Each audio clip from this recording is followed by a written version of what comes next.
How we doing, everybody? I think we're live. I can see chat. I just played the intro and it looked like it worked. The audio appears to be working, so it's going to be a good one, isn't it? It's going to be good.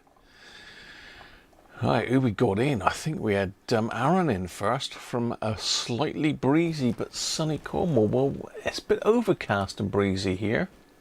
Actually, looks like it might rain in a minute, Aaron.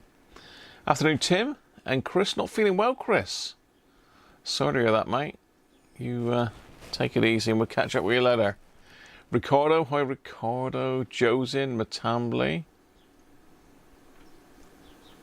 37 degrees. Whoa.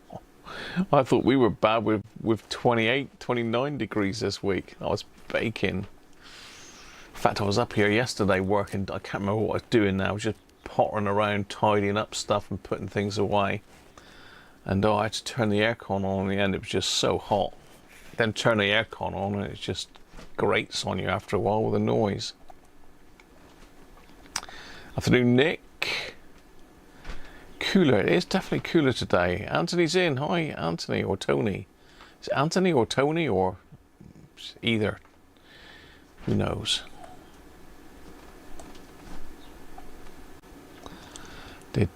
Just going down through. Tim's back in from lunch.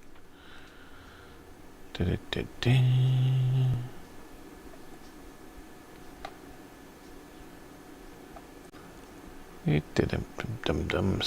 going down. A lot of chat going on today, which is good. Bob, how you doing, Bob? He's in. You've been resistor bagging. You bought a resistor kit and they are all falling off the tape now. I've got the same problem, Bob. I bought an SMD resistor kit in one of those little books and all the sticky labels have come off. I haven't got a clue what they are. Oh dear.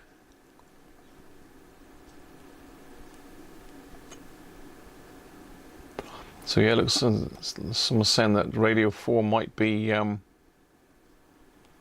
having a bit of a reprieve. Let's hope so. I mean, they're going to turn it off, aren't they, at some stage? But it'd be nice to keep it on forever. Joe's got a box of ceramics jumbled about during shipping. Yeah, that's going to be a bit of a nightmare.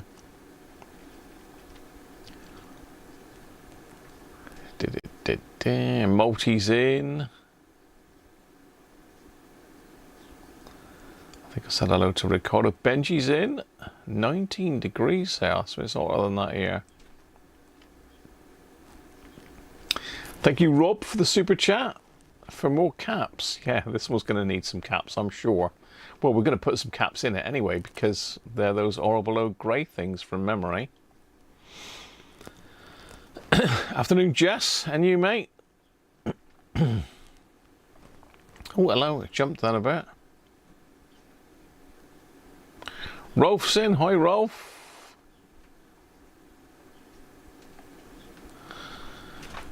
Just done your 59th day in hospital. No. Sorry to hear that, Rich. I'll drop you an email later on, mate. See how you're doing. But, yeah, that's a pain in the neck. 59 days in hospital. Oh, I hope you got plenty to do, mate. I'll try and keep you amused.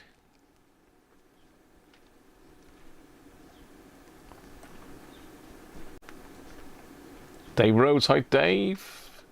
Electrosound, how are you? Welcome back. Ernest, how you doing, Ernest? I was going to dig your radio out today, Ernest, but it's just, it's doing my head in. Ernest, I replaced all the caps in his Pro 80. If you remember back along, it's one that Ernest took to bits and then sent out to me. I replaced all the caps in it. It is working, but it's distorted. It's going to be a real head scratcher. I thought we might have a go at it together, but I thought better of it. Rain there in 4 minutes. That's a bit accurate, Benji. You watching the clouds? BBC tested on shortwave. Well, the way things are going at the moment, we could well need it. Your Sony 7600GR just started beeping madly. They're a pain in the backside, Electrosound. There's like a little timer thing on them. And like every so often I come in here and it's like, where the hell's that noise coming from? And it's my 7600GR that's turned itself on. It's something to do with the timer or the sleep timer. There's not a sleep timer, there's another sort of timer on it. It's a pain in the backside. I have turned it off now, it's not happened for a while. Hi Derek, how are you? Windy.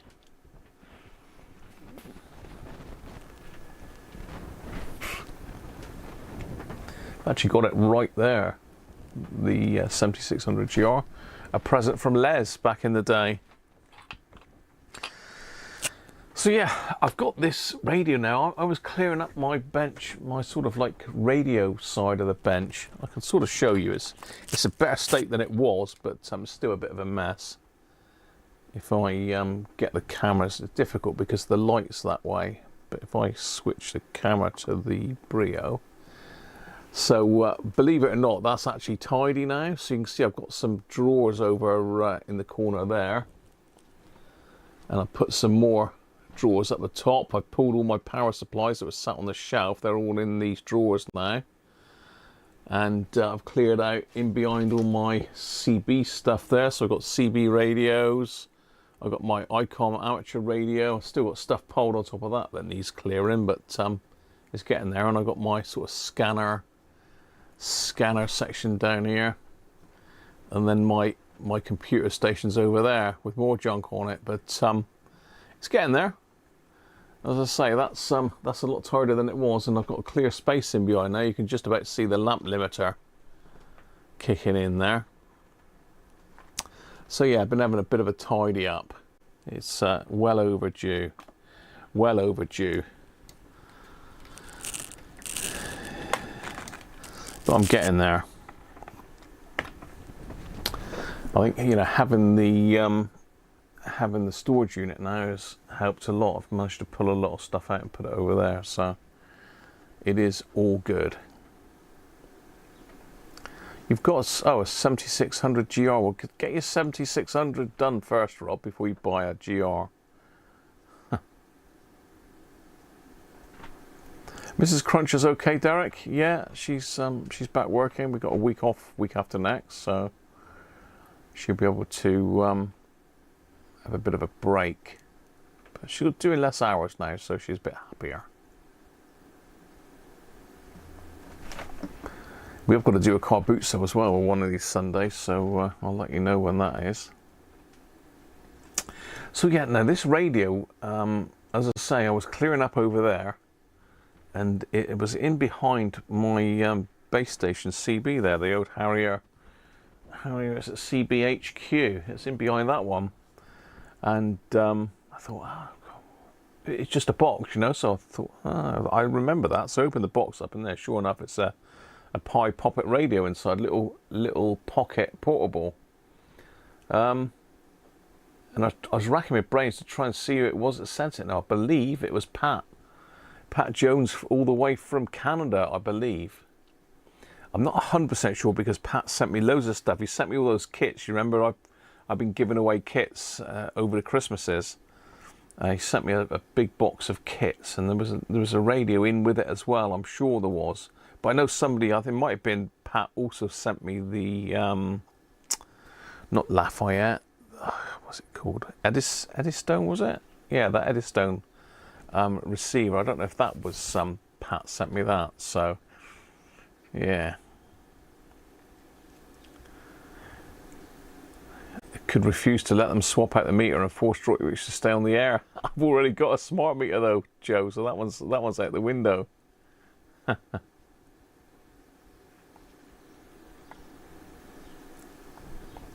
No, I've got a smart meter, Aaron. I've got a hybrid car now, so I've got a charging point and all. Oh, look at me dragged into the electric era. So I can't find out a lot about this radio. I did manage to find a very ropey schematic on Radio Museum. It's unusual. It's got some strange transistors, a little, I can't remember what they called them now, little Japanese black ones, the circular ones. I can't remember what they call them now. You probably got economy 7 still, Benji, have you? You got storage heaters? I think it's the storage heaters that used the off-peak on that was linked, wasn't it? I can't remember now. Let's shut some of this stuff running in the background down. It might speed things up a bit. We don't need Sonic Studio. We don't need NVIDIA game settings. What's that one there? Intel graphics settings. Don't need that. Well, hopefully we don't, and it won't crash the system out. You've heard the rumours they've turned down the power on 198. I suppose turning it down would make it last longer, although I was watching one of Manuel's videos earlier, and he was listening to Radio 1 over in Madeira, so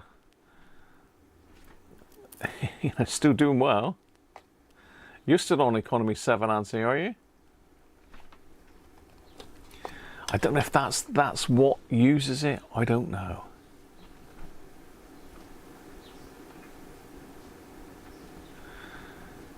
Imagine if you could run your car on water. We could do it on hydrogen, can't you? There'd be a shortage of water then. They'd put the water prices up, wouldn't they? They'd do something. Anyway, Pye Poppet, yes. Can't find any info apart from on Radio Museum, which has got a very ropey schematic, but you know, it is a schematic. They are pretty much the same as a lot of the other sort of Japanese radios. Let's pop that over, stick me up in the corner. So yeah, it came all the way from Canada, this one, I believe. Apologies if it didn't, but I'm pretty sure it did. So a little Pye Poppet 406 still in the box, look. Very nice to have the box.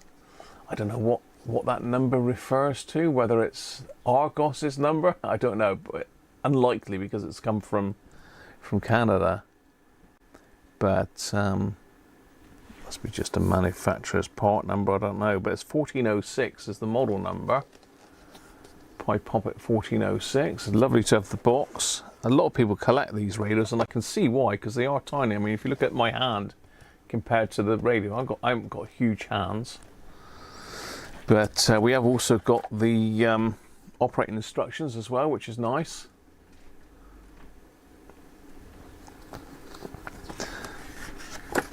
Not that you really need to know how to operate it. So it's manufactured for Pye in Singapore. Now, I mean, a lot of these radios were rebadged Sanyos, weren't they, back in the day? I think Sanyo made a lot of these little radios. Whether this is one or not, I don't know. So it operates from 2 Penlight cells. That's the 2 AAs. If it needs an attention, reference should be made to the dealer from whom it's purchased or the nearest Pye dealer. Guarantee should be completed within 7 days. Now on the back, we have actually got the date of purchase on this, look. So it's 5th of the 5th, 1974. It doesn't say where the dealer was, so unfortunately that would have been nice to have a dealer stamp on it, wouldn't it? But yeah. Nice to have. And it came with a couple bits of cardboard. So it's quite a nice little sort of handheld radio. It's only AM, long wave, medium wave. It's got volume on it, on off, rotary tune in. It's quite a nice display on it, really. I quite like that.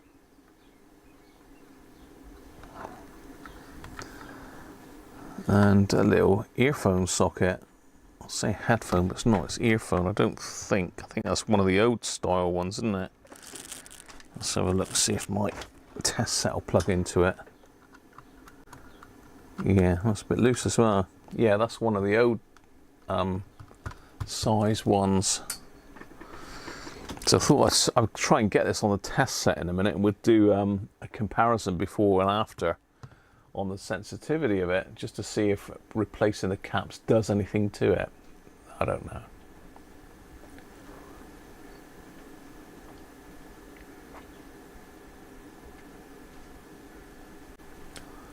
Yeah, you take it easy, Rich. You're still at school, were you?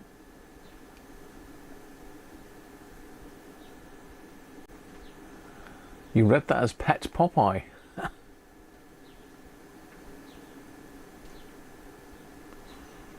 Yeah, I've got a Tamberg here that was given to me. It's a cracking radio.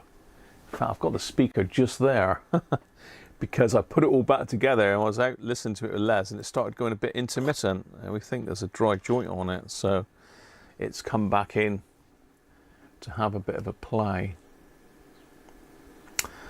No, there's not one inside the case, unfortunately, Anthony. Yes, it is strange, Derek. Yeah, you don't realise that you're actually ready to go. You think, well, I've got to push the button to start it, but it's already going. It's really weird.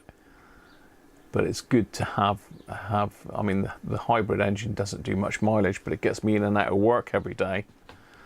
So it's a lot cheaper to run than if it was a petrol one. Well, it's petrol as well, but if it was just petrol, it's not great MPG. So once you run out of electric, it's not great, especially if you put your toe down. You have a mini radio which is smaller than that. It's a lot smaller than this, but I mean that is what we would call a pocket radio over here. You can get smaller ones. Sinclair made one, didn't they? I've never got my hands on one of those. One of the little Sinclair radios. I'd like to have a play with one of those.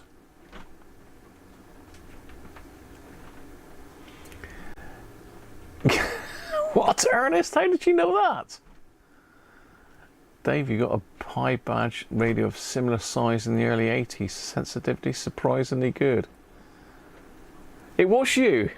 Well done, Pat. Thanks, mate. Very good. Hi, James. How are you? Good to see you in, Pat. See, I've still got some of your kits here. And looking back at the emails, this is 2021 that Pat sent me this. 2021, look. Just seen the light of day. But yeah, Ernest said it was on a Sunday, the day before he bought a socket set from Halfords in Bath for £8.45. Have you still got the receipts, Ernest, have you? Hell. So yeah, I've still got Ernest's Pro 80 here, all back together, and we might have a look at that one in a minute if this one goes well. You had the Sinclair radio. You wish you still had it. Yeah, I watched one of Clint's radios this morning, one of his videos this morning, and he's got rid of a Eaton E1. He got rid of a while ago. So if anyone's got an Eaton E1 that they want to get rid of, let me know and I'll put you in touch with Clint, or contact Clint yourself, because he let it go and bought one of them new ones and it was a load of rubbish apparently. Got sent back, so there you are.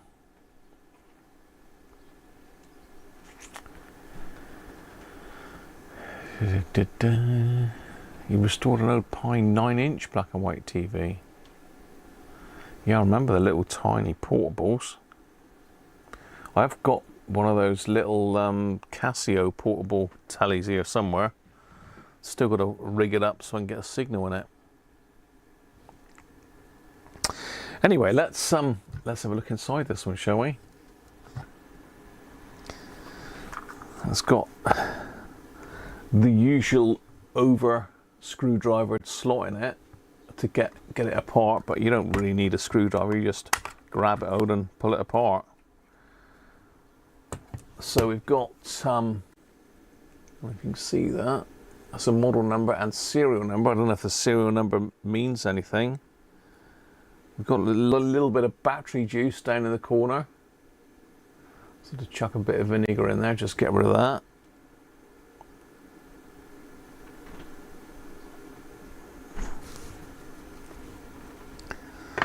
So there's nothing on the inside. It does look like there was a little label stuck in there, look.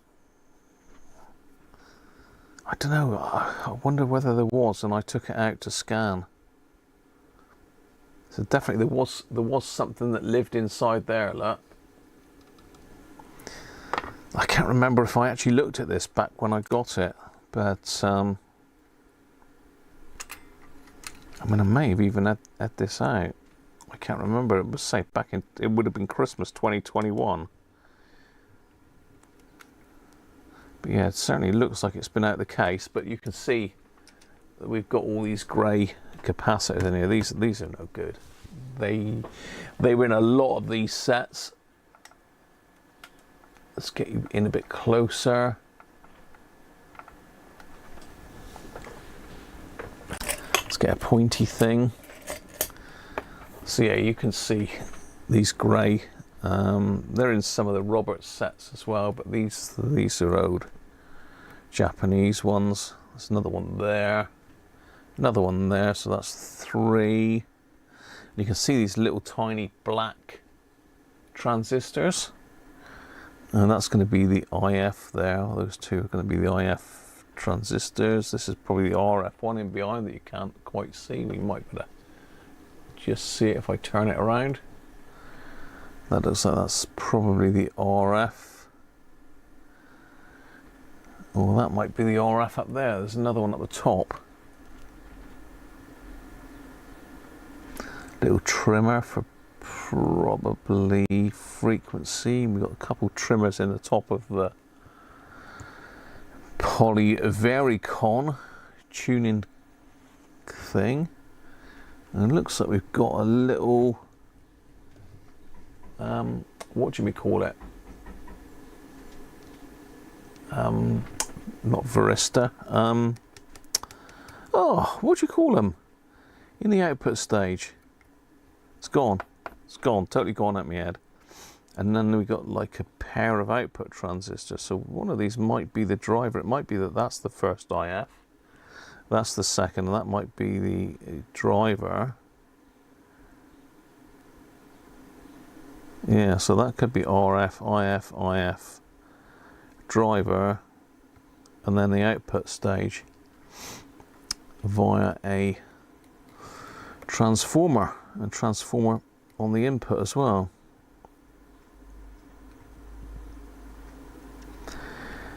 Really tightly packed ferrite rod.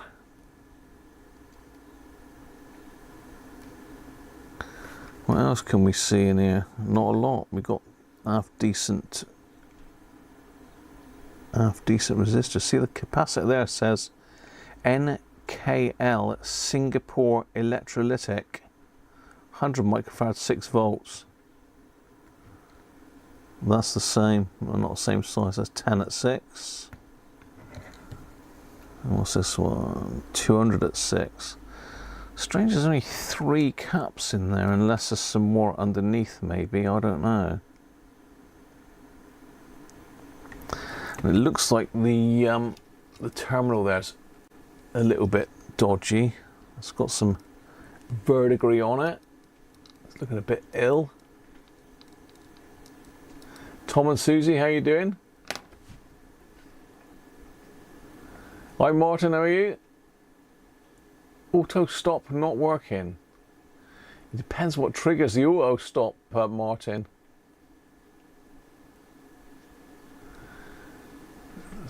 I haven't watched David's latest video, to be fair, Rolf.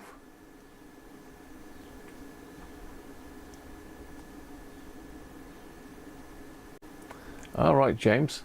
Pie Man, how are you, mate? Did metric exist in '74?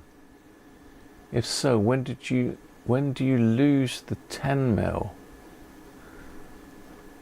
When did you lose the 10 mil?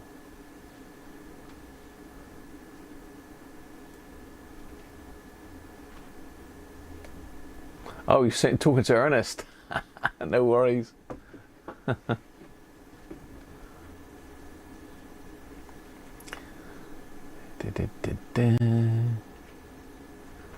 think say metric got started in '74.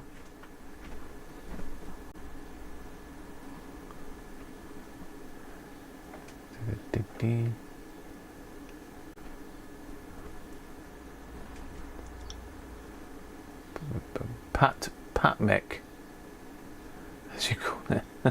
Sick. So yeah, looks like the problem with that is that the spring is actually crimped to this brass connection. So if that has got corrosion on it, or it doesn't make contact with the spring, and you lose your battery. So that's going to probably need, I don't really want to re-rivet it, but might have no choice. We can try connecting the power supply up to it and see if it works. So yeah, that's got to be sorted, I think. Apart from that, it looks okay, doesn't it?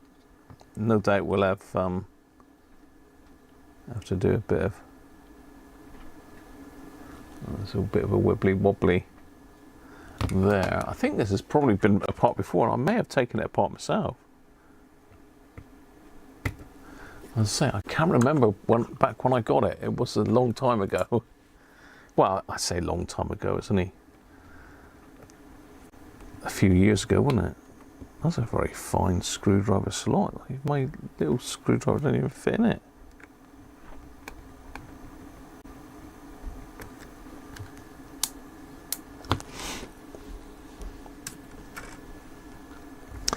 So yeah, medium wave, long wave switch. That'll need a bit of lubrication, I'm sure.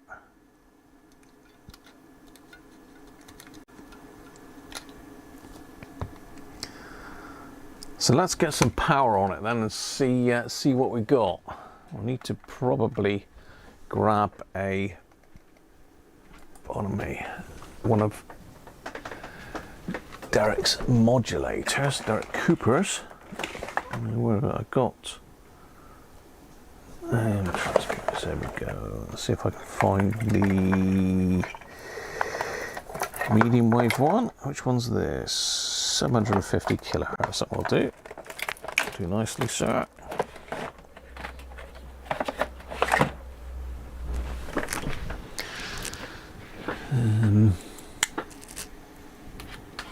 Let's plug that into the hi-fi, shall we? Tape in there. So I've just got one of Derek's little AM transmitter, or modulator as he calls it. That one's set to 750 kilohertz, 400 meters. So I'm just going to connect a little battery up to that, and we should be in business.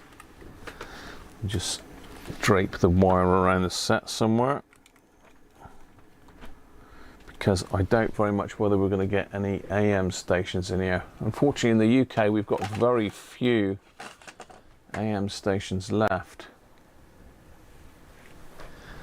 And where I live, even less.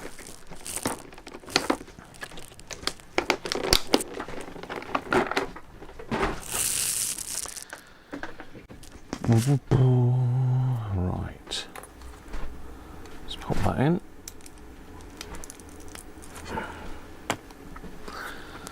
What have I got in here? Let's just stick it on radio. Let's rebroadcast FM into it. That'll do your head in, won't it? Where's the remote gone from me? Hi-fi, there it is.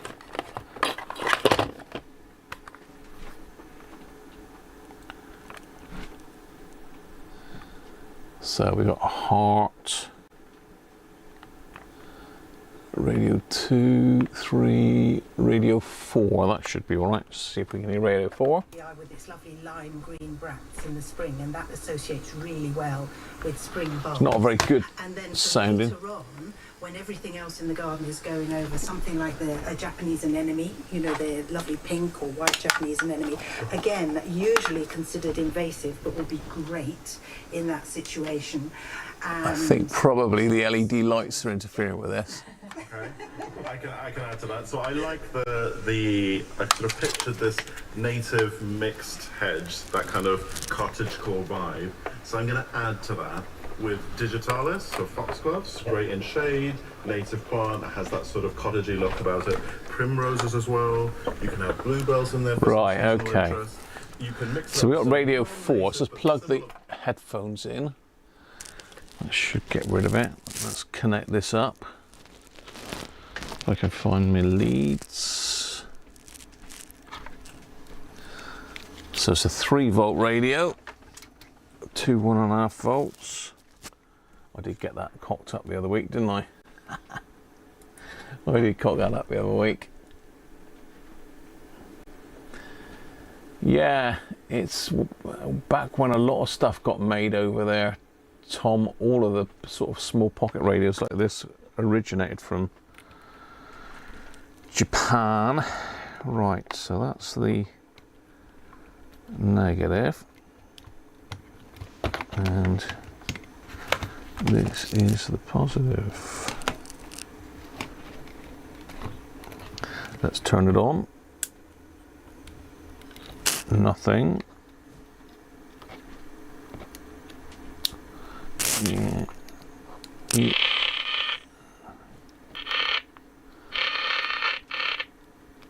Yeah, it's that connector. Thought that would cause an issue.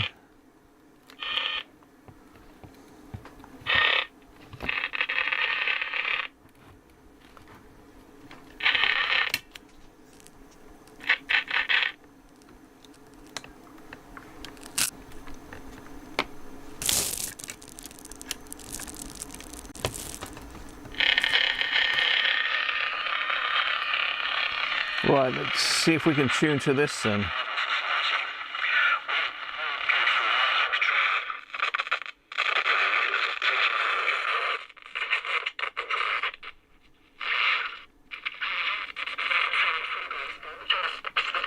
That's what you see, Pippa. Okay, I can see a bit of trees, and yes,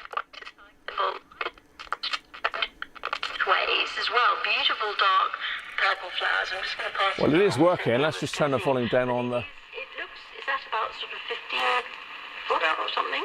20? Yes, about 5-6 meters wide. Yeah. It's overloading it. When you said taking over the garden, I was like, what's the problem with the lilac? Oh, that's bigger than... Volume control's really scratchy. You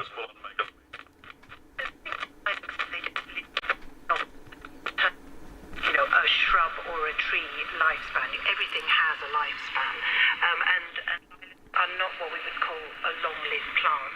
So your lilac. Let's try medium wave. Sorry, long wave. Let's get rid of that. Turn that off a minute. See if we can get radio 4.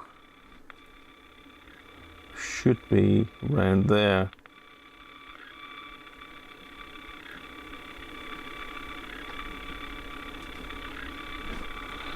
The problem is there's so much that will interfere with.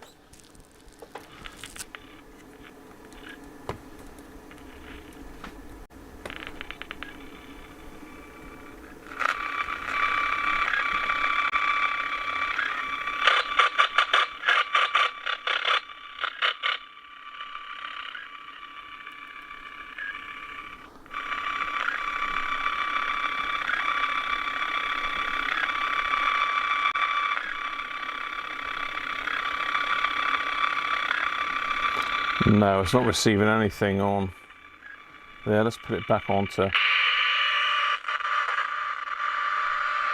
medium wave.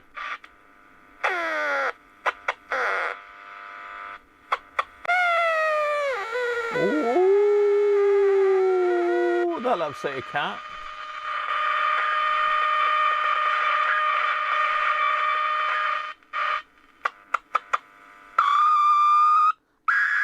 Squeal, squeal.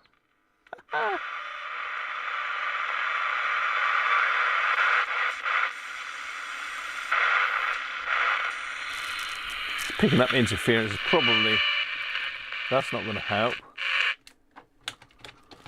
That's not going to help. Let's turn those two off.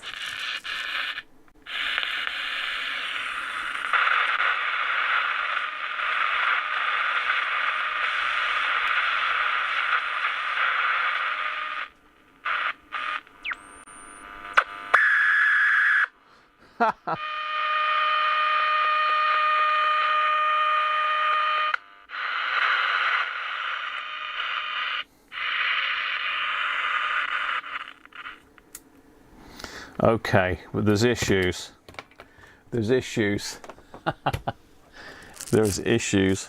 I think I'm going to need to crack open a skinny beer.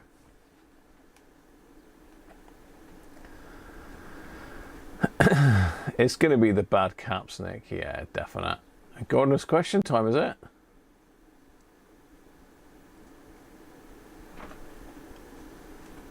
Radio Wales 5 live and talk sport. Radio 4. Yeah, we got next to nothing, Derek. I mean, you probably got it better up there. You're a bit higher up, I suppose, aren't you? You just finished a Marconi companion, Bob. Very nice.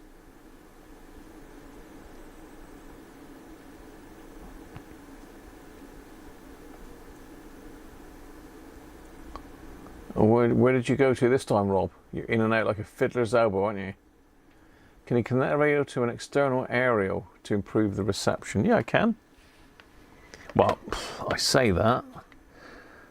I can sort of potentially couple it with a little lead. Let's try that.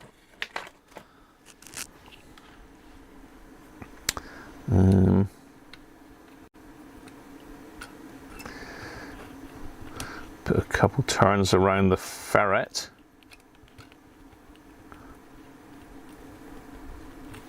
Can try that. Connect it to my long wire. We've definitely got a capacitor problem though, because you can hear that oscillator squealing. He's not happy.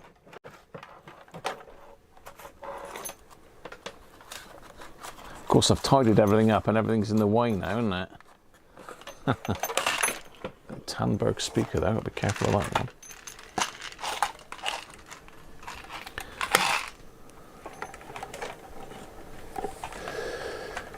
Right, where's the... There we are.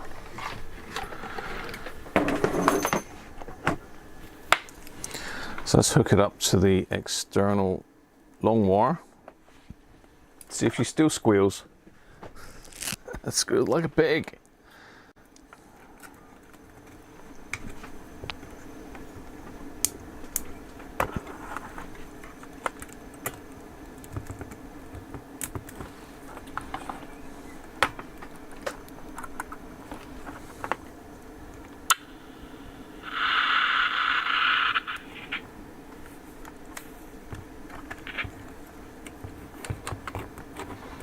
Got to sort this wire out really.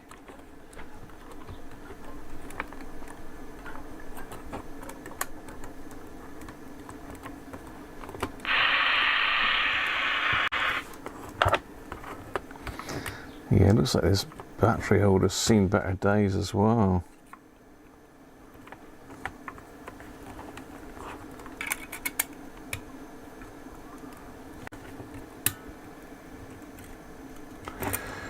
Jam it down like that.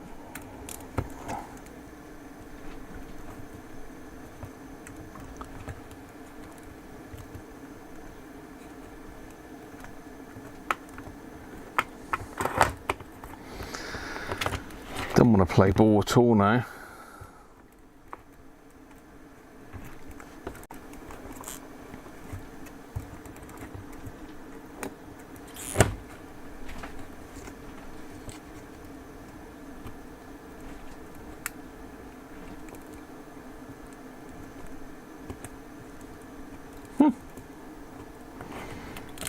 Yeah.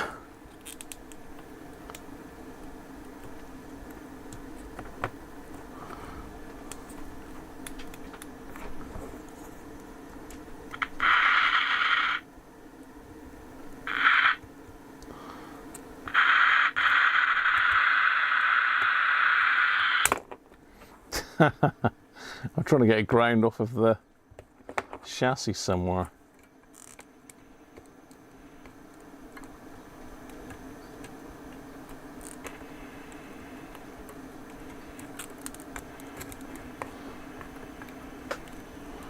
That might work if it'll stay there.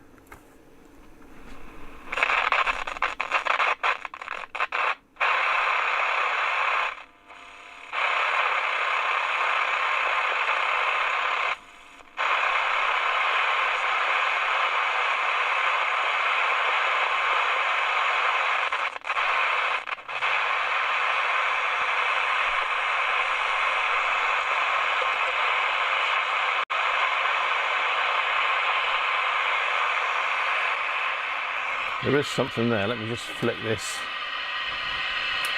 through a minute, because it's not on any frequency.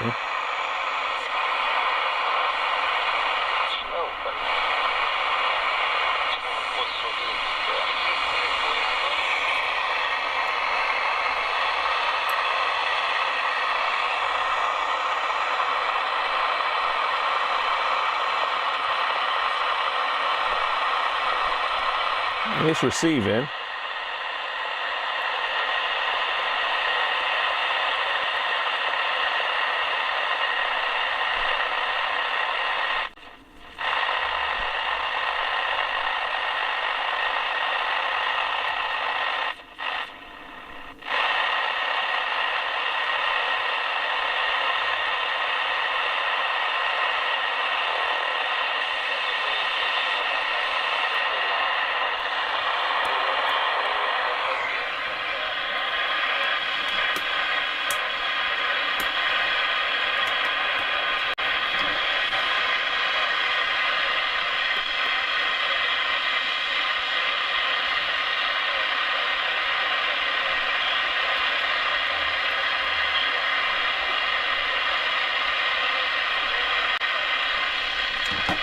Very weak.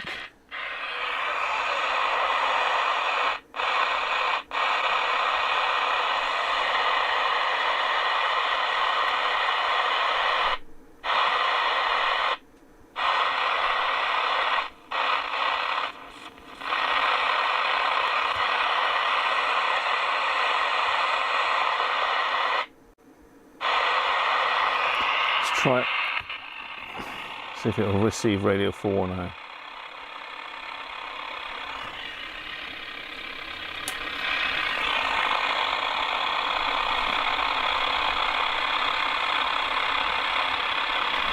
No, it's not receiving anything really much.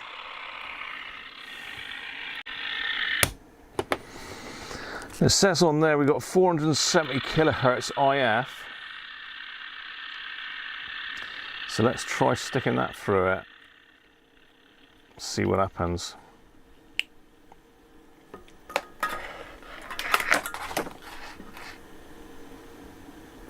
Pye man, how you doing? Finding genuine items and a reliable charger.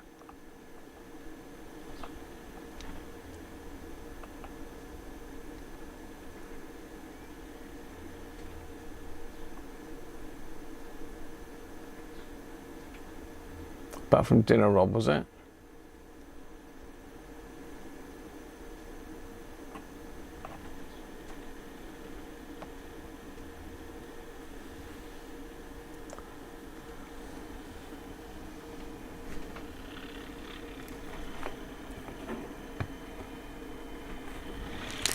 So let's how are we going to do this? We need our little loop. Well, I don't know where the hell that's gone.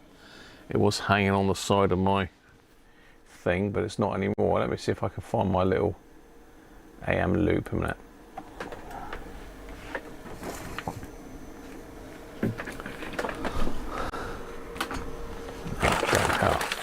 Down here, right. So I need to disconnect that. Need that. Need an adapter.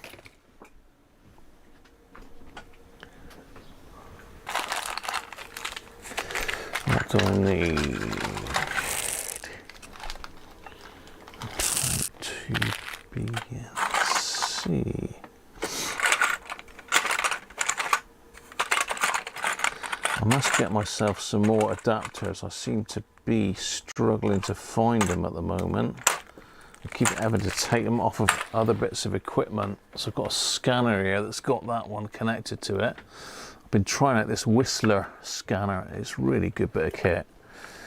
I've also got the AOR DV10 here, which I don't like at all. So that one's going to be going at some stage. Yeah, can't get on with that at all. Oh, hang on, that's not N-type though, is it? Oh, that is. Yeah, here we go then.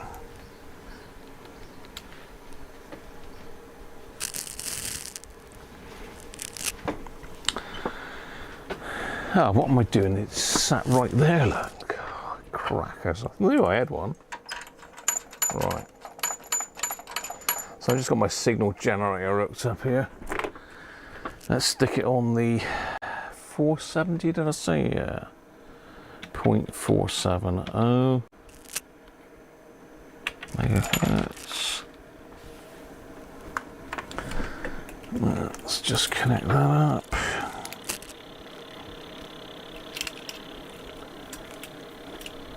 Can't remember whether we're on long wave or medium wave. Stick it on medium wave. Turn it down a bit.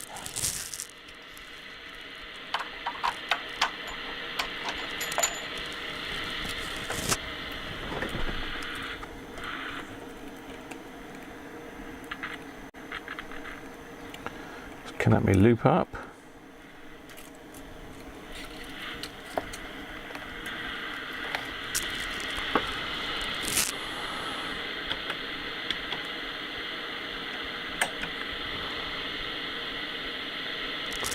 Nothing at 1 millivolt. 10. Oh. Nice.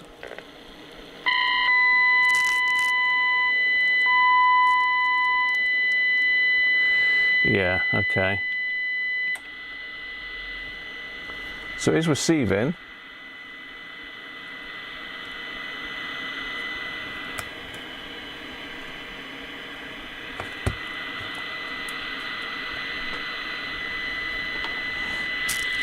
So if I connect it up to my output of this, I should be able to get a measurement of what it's doing, but of course it's not the right size plug, is it? Which is great. So let me see if I've got an adapter. Lots of weird and wonderful things I've collected over the years, as I'm sure we all have.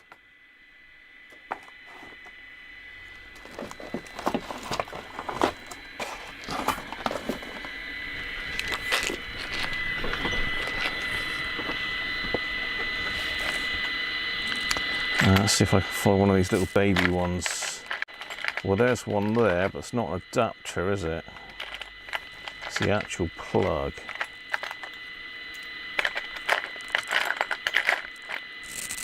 So yeah, it uses these little tiny ones. Thought I might have had an adapter, but I don't appear to have. Oh, yes, I have. Yes, I have. There we go. Well, that's not switching it out, is it?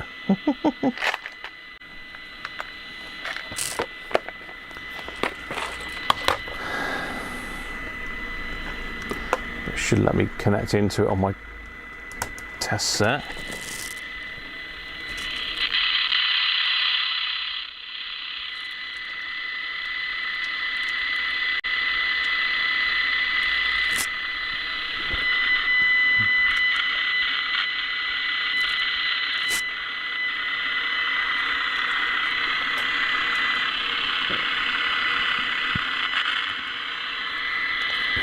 Well, that's not even making contact, that earpiece thing.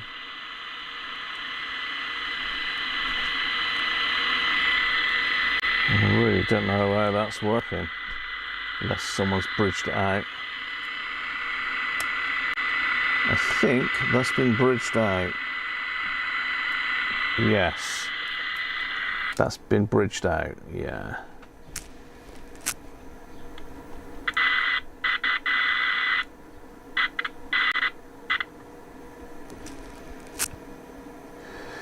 So That would explain that then, just to complicate it even more. Let's pop the power off a minute.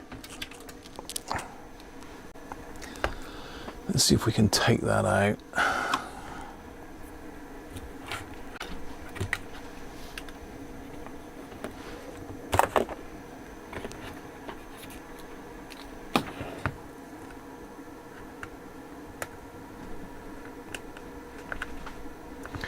I found these little tiny jeweler's pliers fit in the slots of these. Well, most of them. Not fitting this one particularly well, but it does go in. You can just about unscrew them till the nose bit comes out.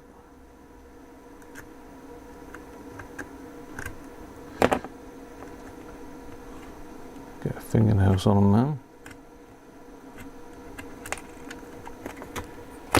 Right, so it looks like the headphone socket's been bridged out.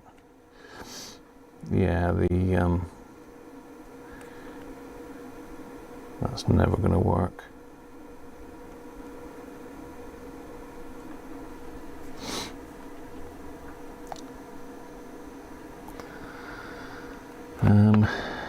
So that's got to be. I'm just going to quickly buzz this out just to try and see which connection is which here.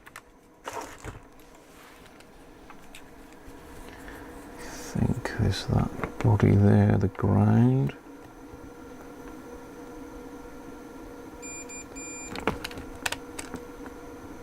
Yeah, so that's a ground.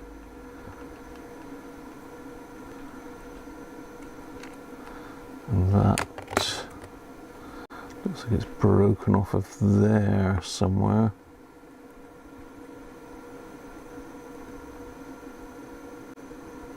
Looks like it's broken off of there.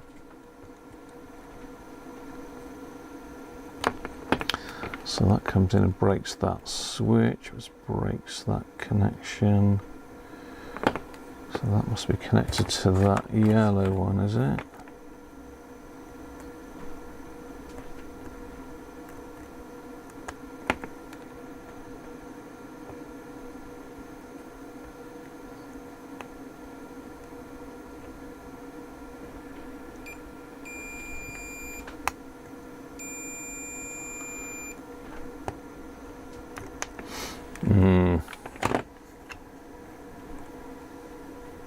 So the switch is between those two.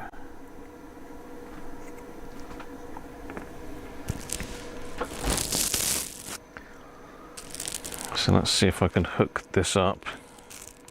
Just want to see if I can get a measurement of what the IF is doing before and after we recap it. That's what I was planning to do.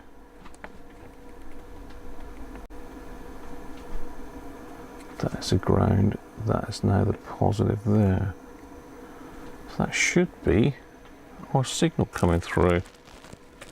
And now I pulled that other one off. In theory, I'm getting confused with my test leads and my other leads now. Multimeter leads. Right, that's that one. Where's that one gone?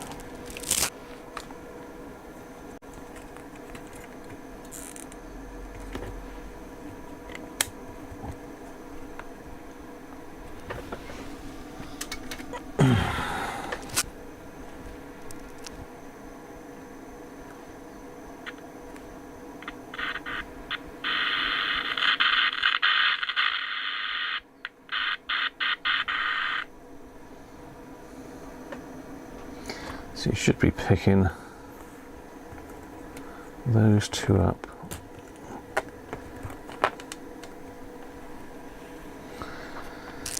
Hey, let's see if I can hog wire it in.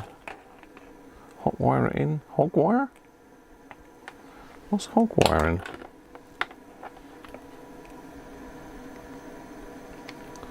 Signal should be on that one there now because it breaks the contact. There.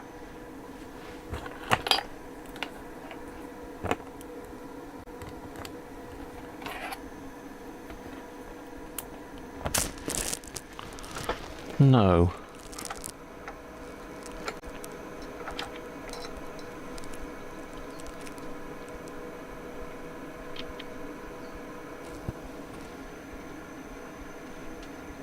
Yes. Okay, now I've got a reading. Right.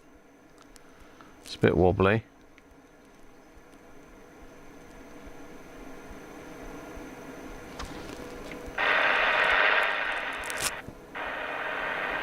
Right, I have a reading.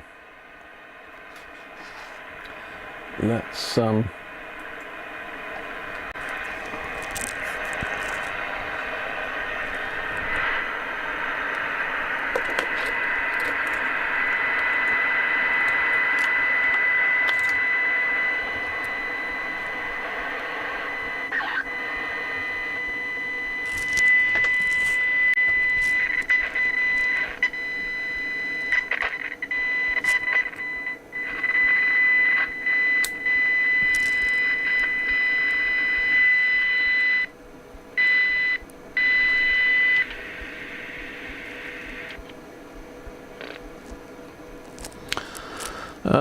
so we want 30% AM.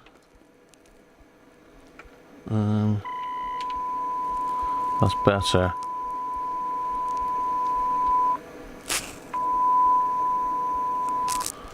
But I'm just listening to the output of the signal generator now, not the input from the speaker connection. What's going on here? Ah, external.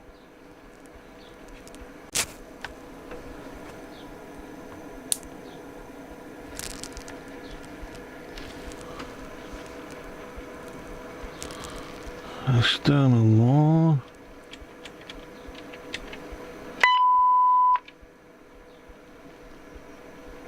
No. RX mod.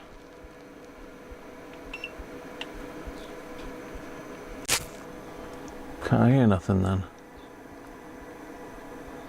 Definitely outputting. Oh, come on, machine. What are you doing?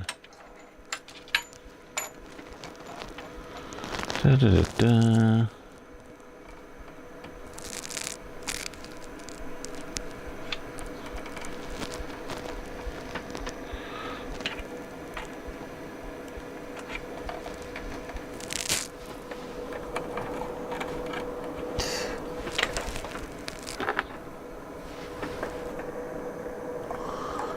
I should better hear the modulation through there, through that speaker in the test set.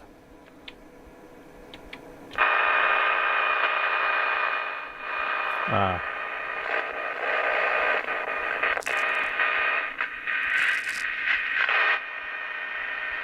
Right. That's better, okay.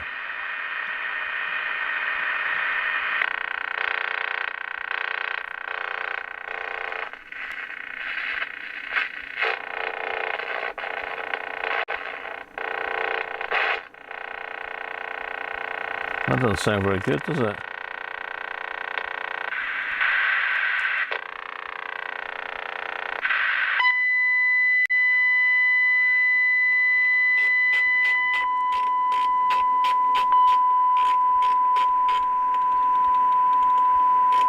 No, I might listen to the set there, or I might listen to the generator. Okay.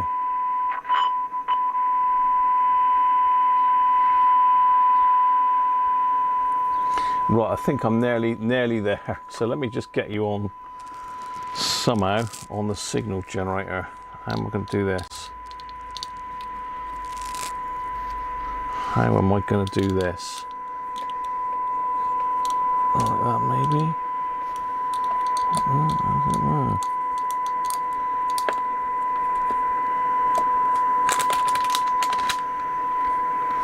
I don't know if you can see. Oh, hang on. What's come off?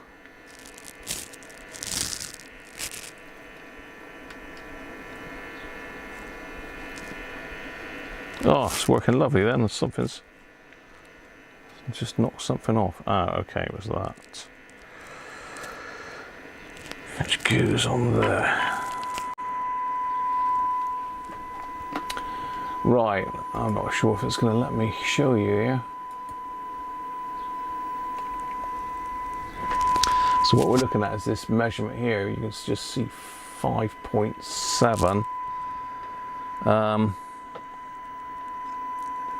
We'd need to mark that on the tuning dial though, so as we know.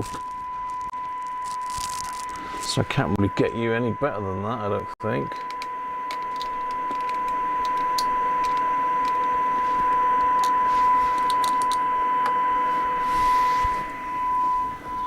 Yes, it's roughly 57 millivolts coming through. So got that fairly high.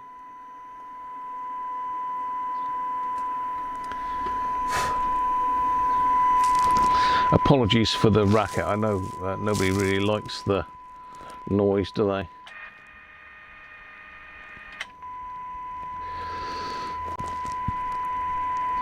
So it's around 57.5.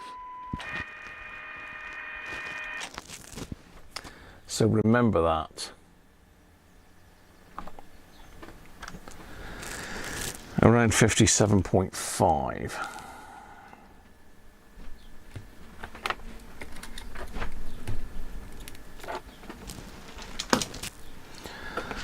So we need to mark that. I don't know how scientific this is going to be, but where we can see the white mark there, look, it's lined up exactly with that little rivet. Rivet. So if I just scratch that there, we'll get the caps changed out and see if it improves.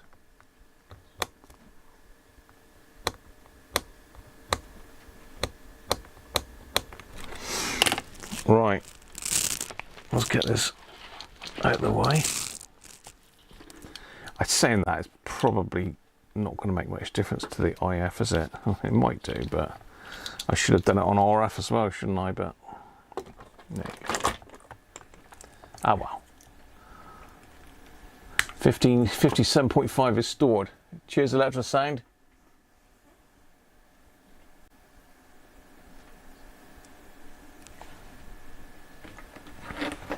Thanks for dropping in, mate.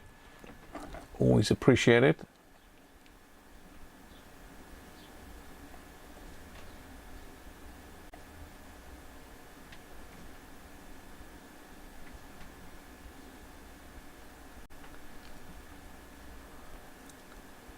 Alan Dawson, how are you doing, mate? No, I've just... What, you're asking how many turns it's got, or how many terms I've put on it?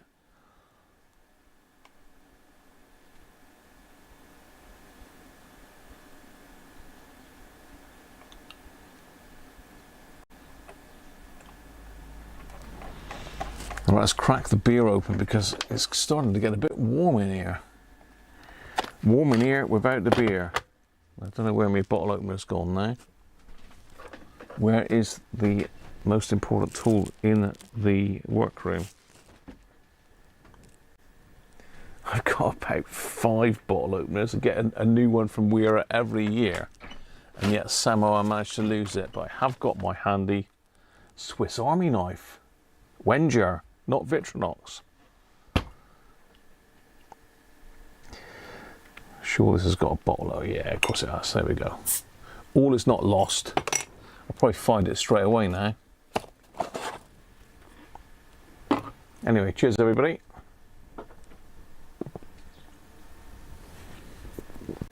I want to get that out of the way just in case I decide to spill anything on it.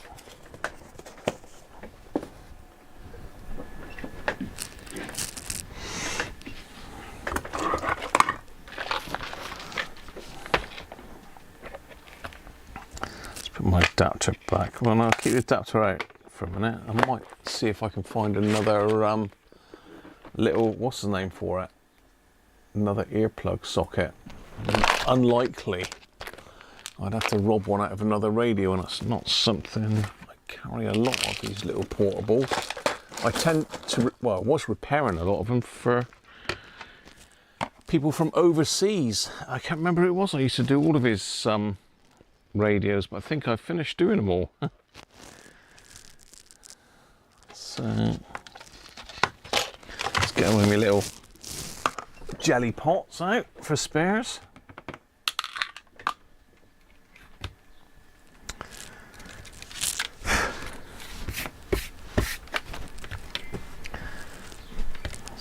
Chucking muck all over the top here.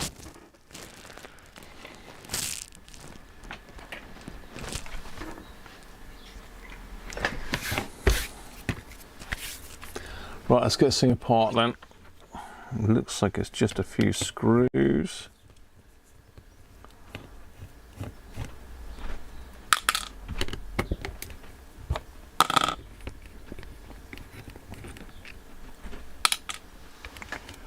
Three screws even?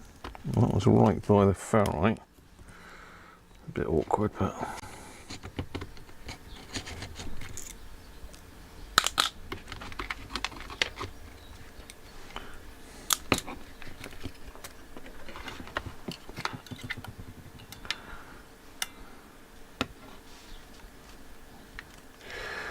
that is about it. Got a marking on the board, AA06C.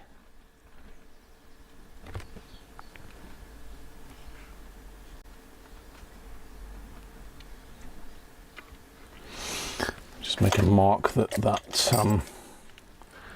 pointer there as well. See, that pointer there is up, so that's where we were tuning it.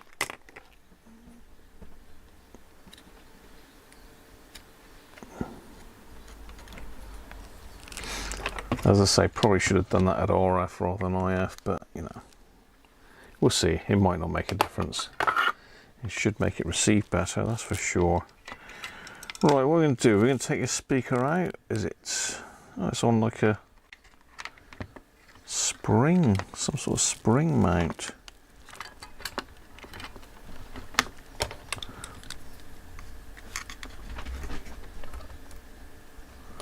Yeah, that's highly likely to break if I try moving that.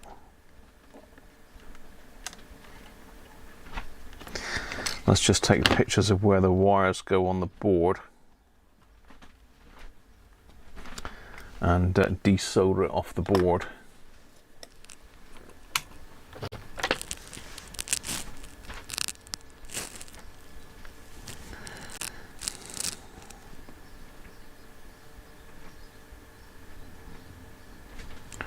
Where are you? There.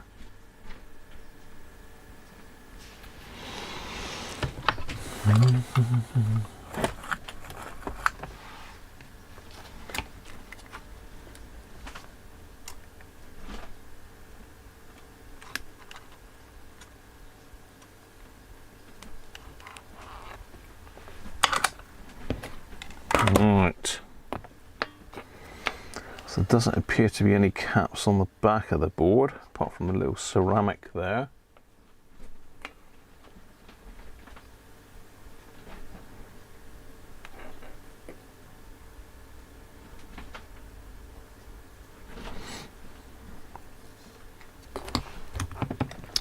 Actually, if I take that tuning wheel off, it's always going to remain in that position, isn't it? It's going to have to be put some thread lock on it anyway.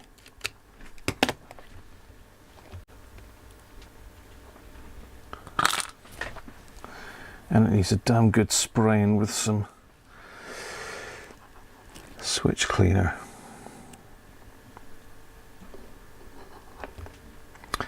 Okay, so we've only got 3 caps. That one looks to be in the output. The only one that's likely to be on the IF is probably this one here. Of course, we could have a transistor that's gone a bit dodgy, but you know, let's turn the desoldering station on and get into it. Let's get some cat bingo underway. Sandra, how are you? And Ben, both in.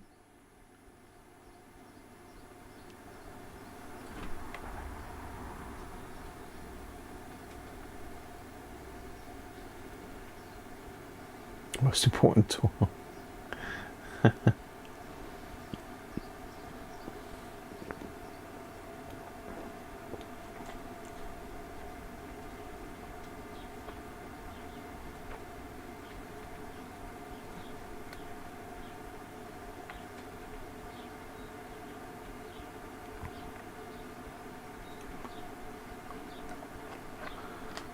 A full set of Humphreyses and Tom and Susie's.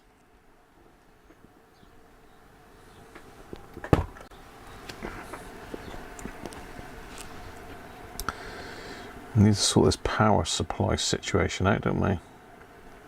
It's got a bit of corrosion there as well.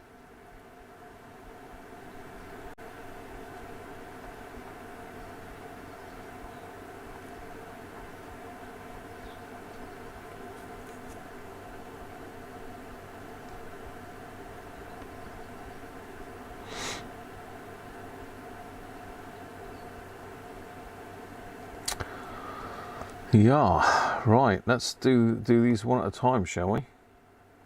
It's 100 at 6 volts. Can I get at that without burning the tuning dot? And is that's the negative there?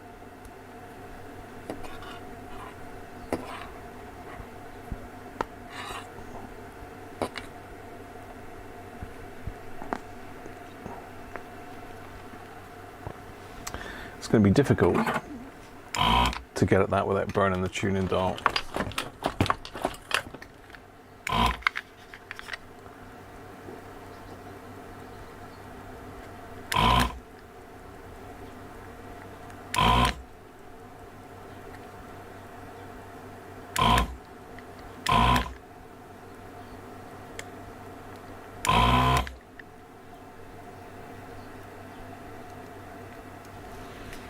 Got him. So we need to make sure we make a mark of where the negative is.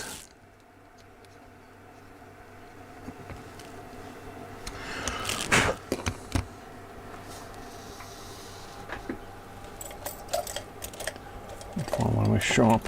Oh, whee! Oh no, beer spillage. No! We're in short supply. Beer's in short supply. We can't be wasting it.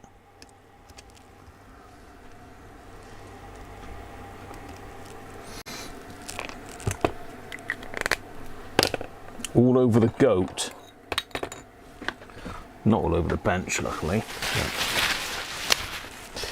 It's going to make my soldering reels smell real nice.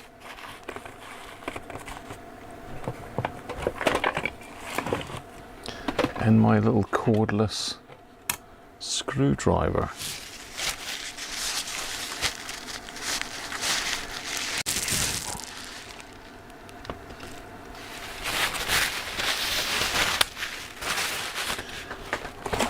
That's underneath my soldering station. Quite nice. Right. What do you reckon that one reads then? 100 microfarads. I should think it reads quite a lot, but you never know. You never actually know, do you?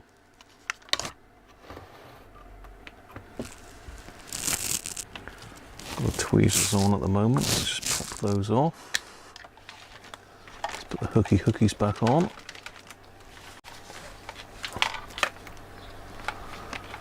Reminds me, I've not seen anything of Fat Tony recently. He's very kindly got me a load of replacement leads for my peaks. I don't think this is the new leads. So 100 microfarads at 6 volts. NKL Singapore electrolytic. You have a guess at that one then while I go and grab another one.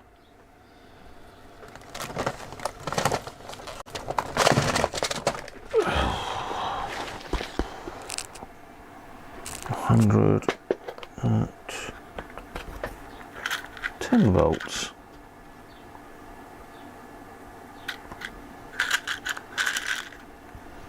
It's like a little Panasonic.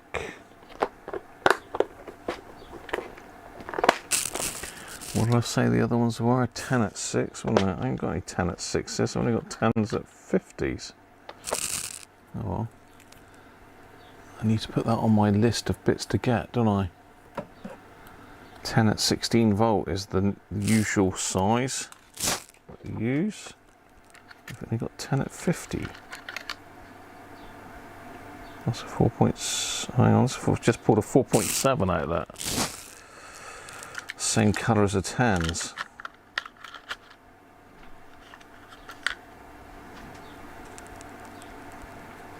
I've got a 10 at 16 there. Like, there we go, Nichicon. And what's the other one? 200 at 6. That's in the output, so this is going to be 220. And what we've got on the 220. Oh, cool. That went right underneath my fingernail then. Capacitor spike underneath the fingernail. Oh, God, it's gone right in. Oh, sore. So I've got 220 at 16 there. Cool, right in. Right in. I don't know if you can see that. It's gone right in. It's gone in about half an inch, I reckon, in underneath my fingernail. Cool. Live injuries.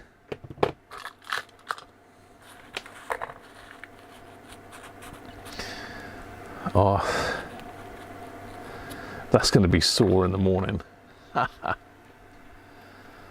Drink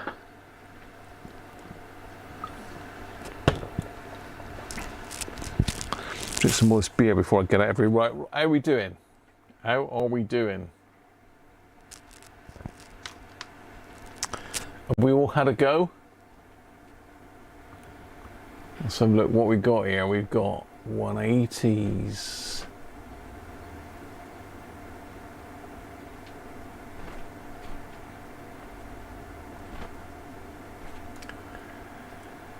$140s, $190s, $200s. Wow. Bladder screaming. 200. I mean, I'm favouring up near 200 myself, you know. Let's see what it is then. Ready?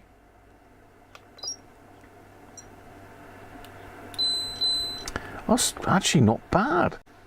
145. Who would have thought? Bob's on 143.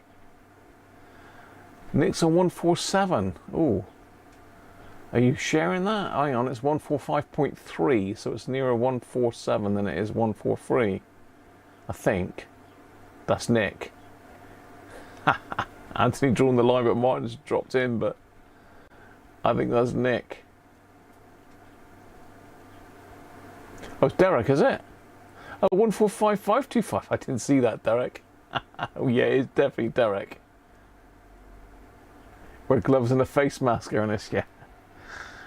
Oh, I'm bleeding underneath my fingernail. I don't like that. So really, that cap's not too bad, is it? That certainly wouldn't have been causing that problem, I wouldn't have thought. It does look a bit grubby underneath, mind you. Right, where's my 100? It's there. And our negatives that way.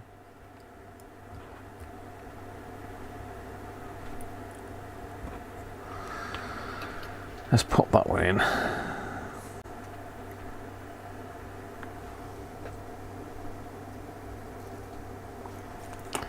Let's just pop that one in a minute. Oh, of course I've got the wire caught underneath the soldering station now.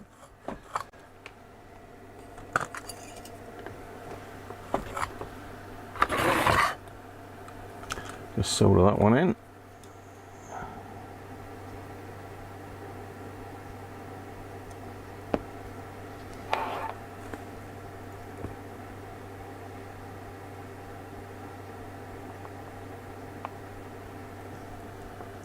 Smells like plastic. It smells like some plastic on that.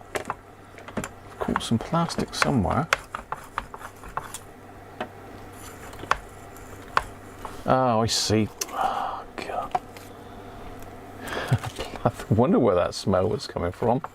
The plastic bag had dropped down inside the soldering station. Right, how's that looking? Nice. It's nice. Let's pop that one off. I can find my side cutters. I've lost the spring out my side cutters. Lost the spring out my side cutters. Oh, hello. Low flying aircraft.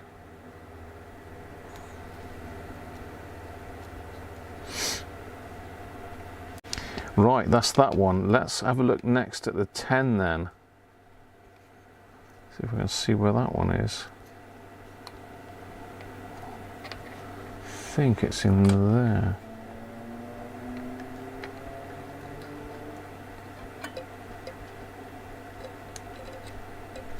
Yeah, it's across those two, right.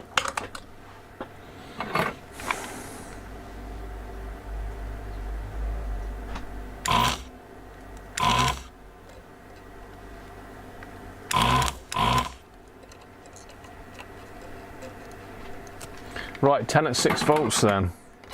That's your next eyes down looking.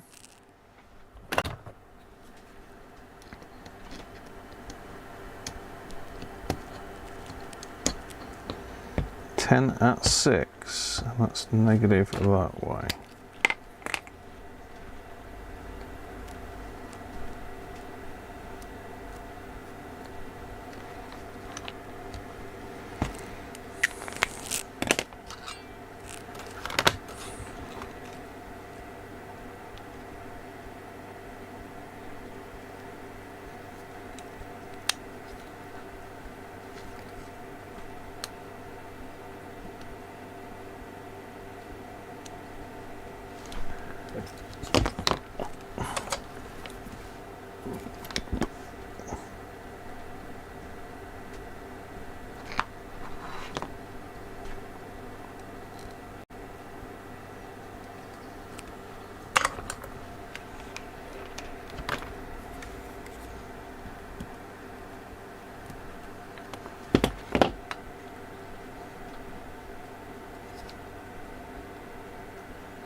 Right, how are we doing on the 10? Have you had a guess? Yeah, it's got to be dodgy, this one. One of these caps is absolutely gone. One of them is absolutely gone. It could well be this one. I don't think it's the one in the output, and obviously that other one wasn't bad. This one could potentially be in the oscillator stages.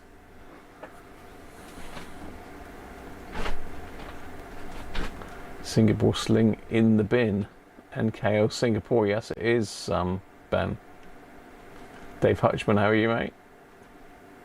Let's you drop in there.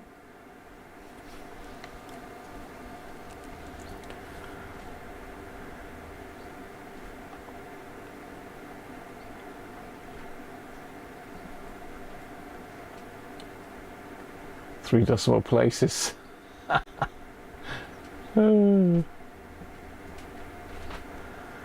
They do tend to, Aaron, yeah. Unless they've been stressed and then they go down.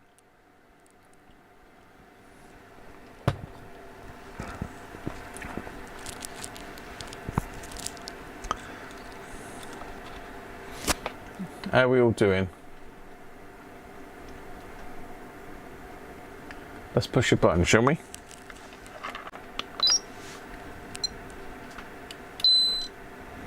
Okay, that's got quite a high ESR. It's not disastrous. 15.36. 15 for Ricardo. Anybody closer than 15?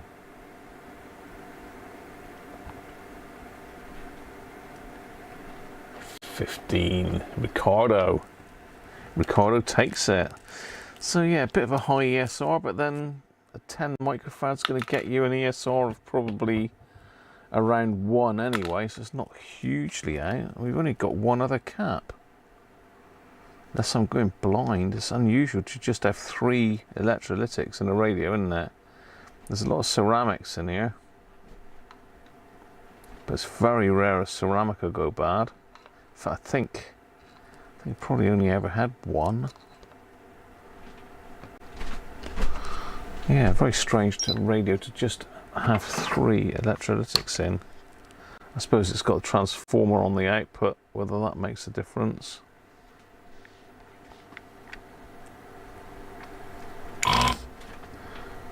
Last one's coming out then. 200.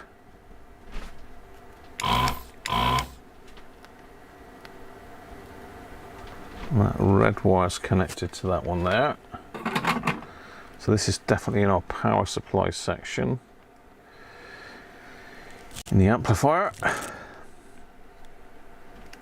That's where our red wire connects.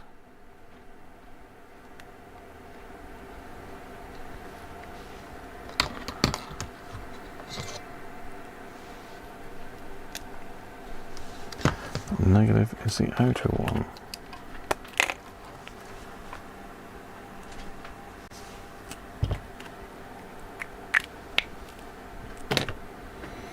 Right, 200 then, 6 volts. I mean, yeah, bad power supply could cause it. That's probably right across the positive and negative, I expect. In fact, it does look like it's right across the... Yeah, it literally is right across the positive and negative, this one. So this would definitely have caused an issue if it was wrong. But it wasn't drawing a lot of current, to be fair, so it could be that this one's all right. We could be looking at a transistor, potentially.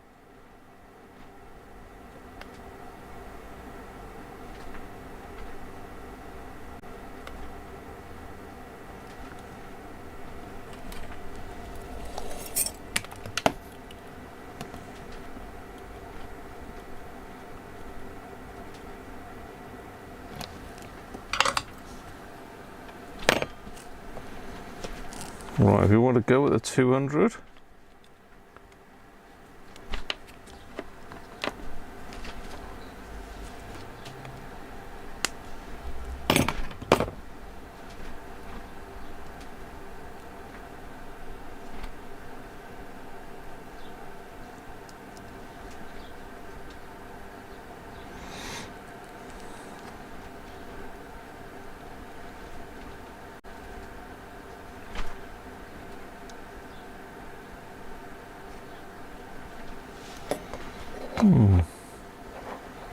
I don't know whether that's actually broken, that trace, but we'll have a look in a minute.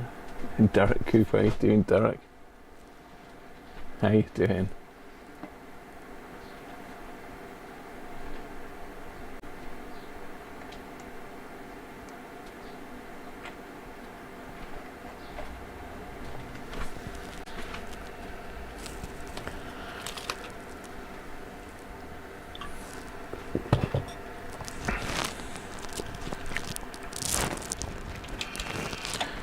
Turn my signal generator back on to warm up. Where's that Rob Cross gone again?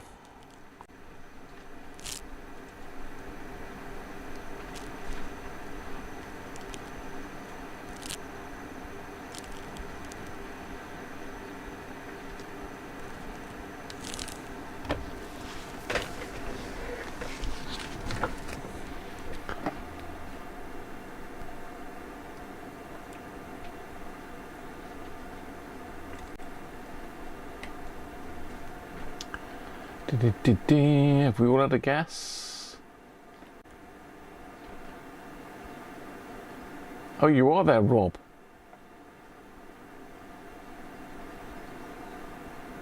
$350 for you, Rob.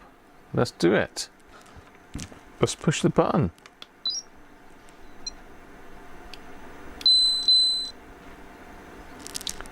$260. Again, that's not a bad capacitor, is it? What's going on today? It's me saying that these capacitors are a load of rubbish, and yeah, they're fine. How strange. So who was closest to 260.6 then?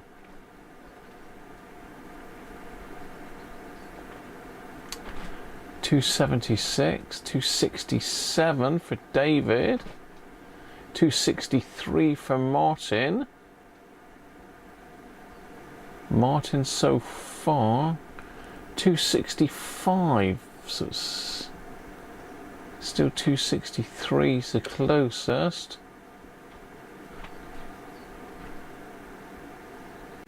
257. I still think 263 is a little bit closer. Anthony just pipped you, I think. I think that's Martin. Oh, Anthony, 257 you were, Anthony, were you? Say, I'm blind here. 257. What did Martin have?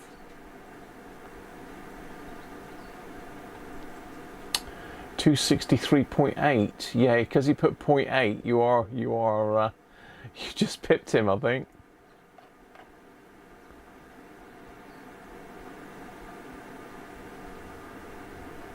Yeah. You know I'm rubbish at maths. What? So they didn't really make any difference whatsoever. Well, I said no, that's wrong.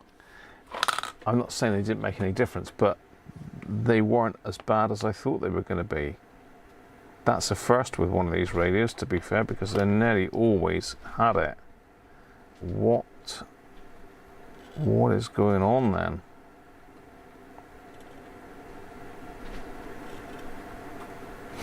Well, let's connect it back up. Let's not do anything else. Let's just do what we were going to do. We're going to connect it back up and we're going to see if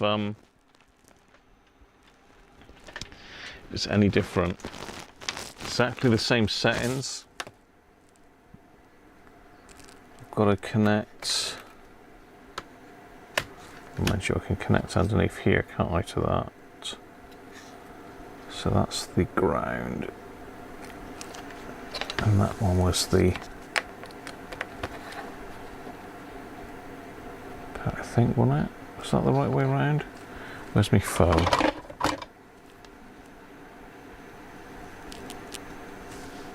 No, other way around. Typical, isn't it? No, that's the ground there. And that's the speaker output.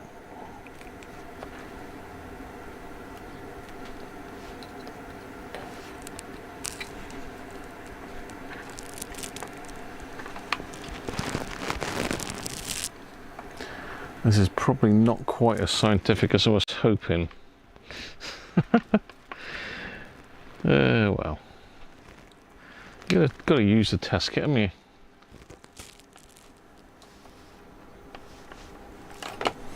I say I bought the Stabalot mainly for testing amateur radios and CB radios.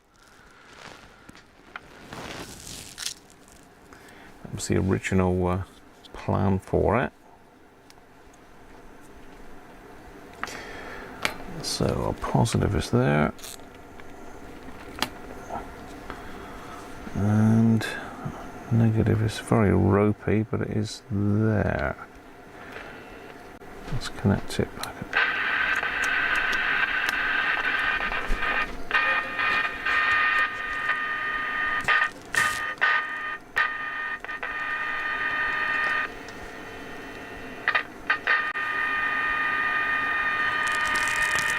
Right, where's my coil?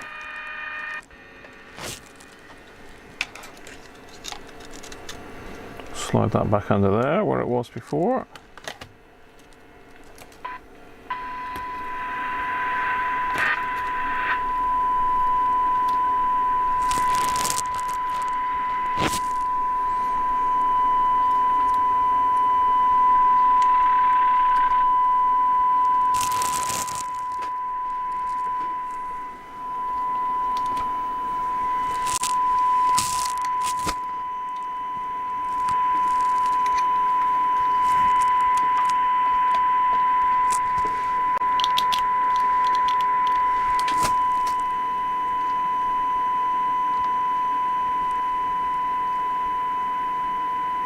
Well, it is now 70. What was it? 57 before?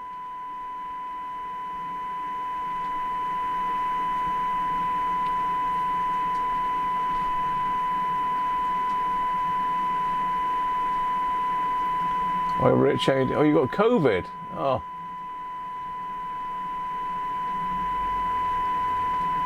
Flipping out, Rich.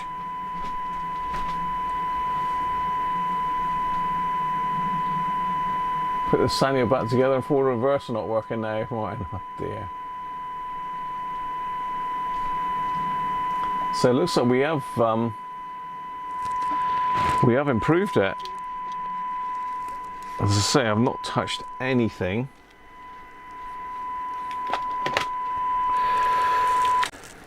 There you are. Oh. Don't know where that was pointing there. That was up into the sky. Forgot it was on that camera. Okay. So we have improved the IF, definitely. Which, as I say, is a little bit strange, being that it's not really, wasn't really that bad, the capacitors, unless my meter's not reading right or the batteries are going, you never know.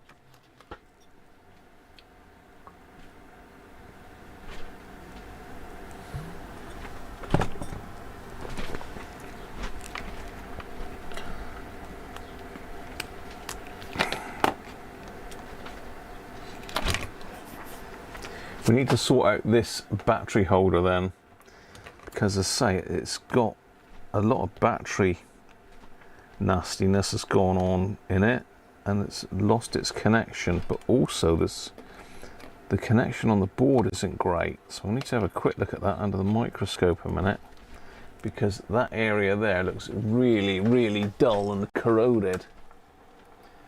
Can you see where that negative wire's joined there, the black one? It's really dull. So a quick look on this thing.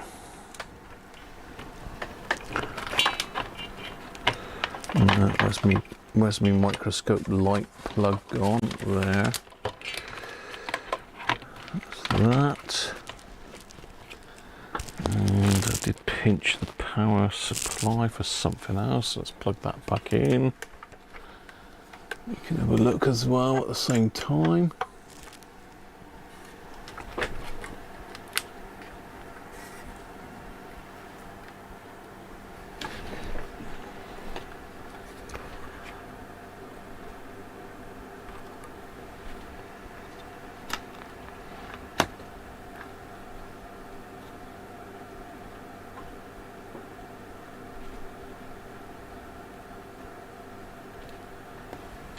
Yeah, that ain't great.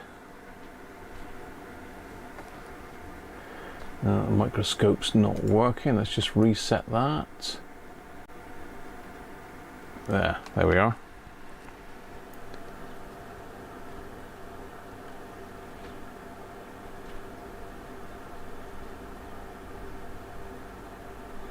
That is very, very crusty, isn't it? Well, I don't know if it's supposed to be joined to this next trace. That's why I wanted to get the microscope out, because I don't know if it is supposed to be joined here or not.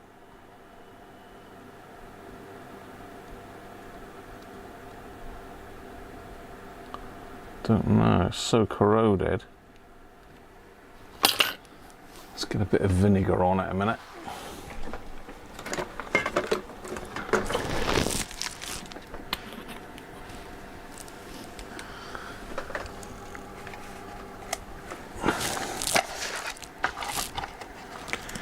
Vinegar on it.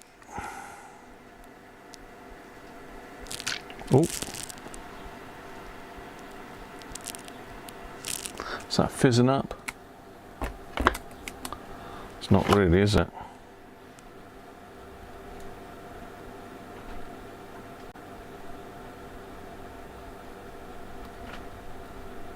Just cleaning it off though.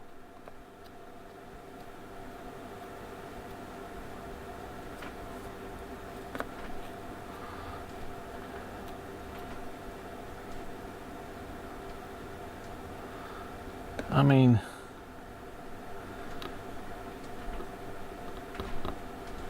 that's a speaker positive, so that can't be connected to ground, can it?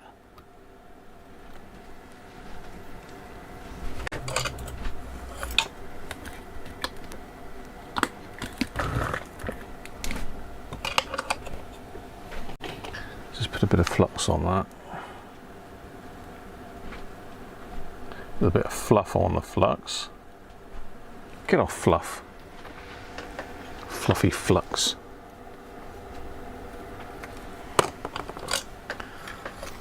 Let's put some fresh solder in that a minute. Trying to work around the microscope now. I don't know why I got the microscope out. I can see it perfectly without it, but you can see it better, I suppose.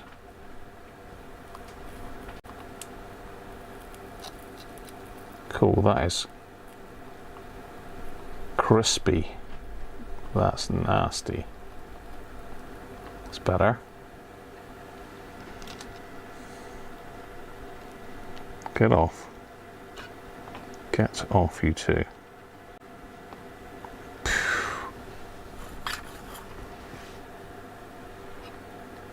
That's a bit better, isn't it?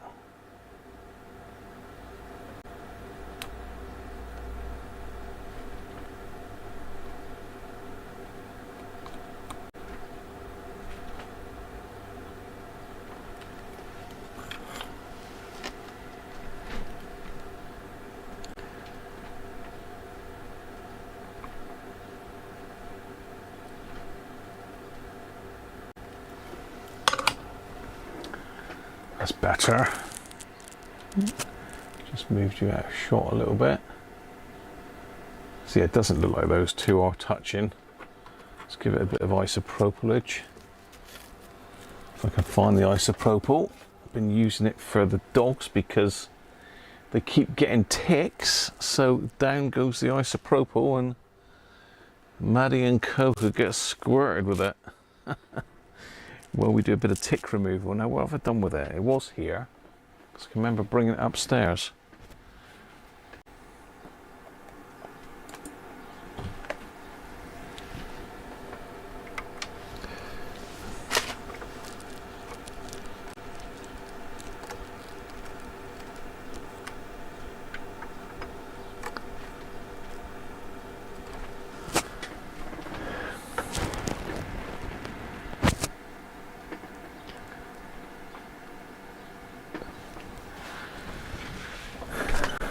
Where's me?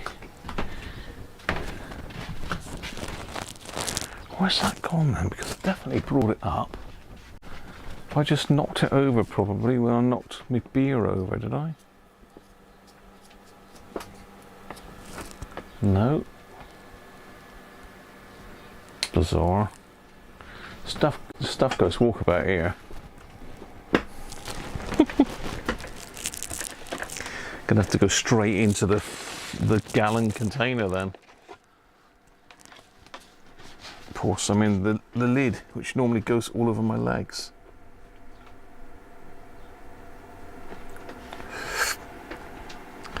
Yep.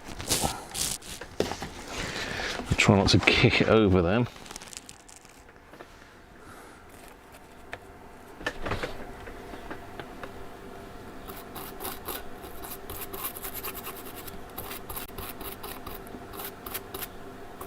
I mean, what is this component here, look? Looks like a super cap.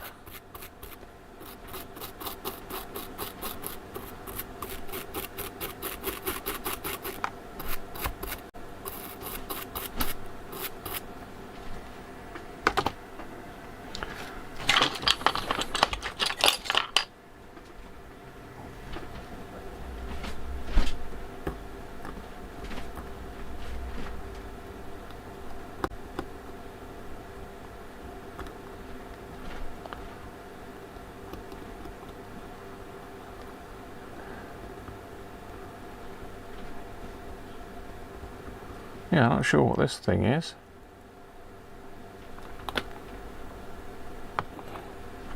What is that? I don't know. Not some sort of weird flat capacitor, is it?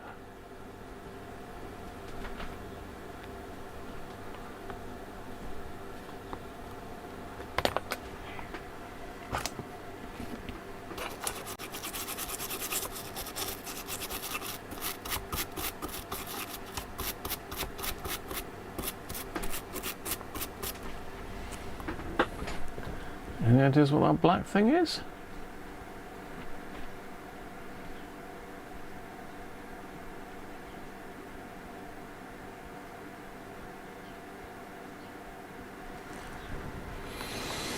Strange. Right, let's take a little bit of wire off of each of these two legs because that's all crusty.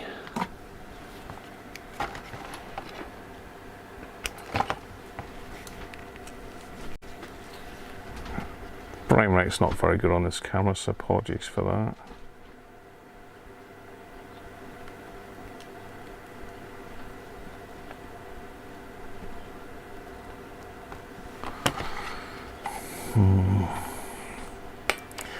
Yeah, this wire's not very good. Yuck. Don't even know if I'll be able to solder that.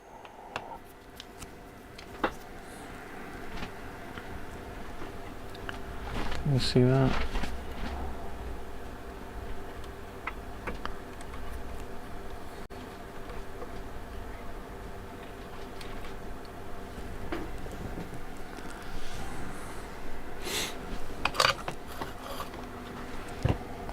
Just going to try and solder that wire. I don't know if it's going to take any solder because it is really black, but we'll try.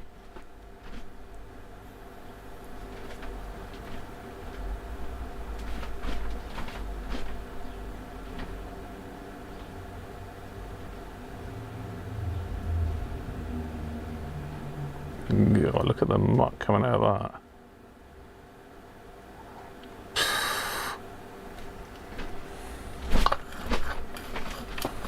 That's really cruddy.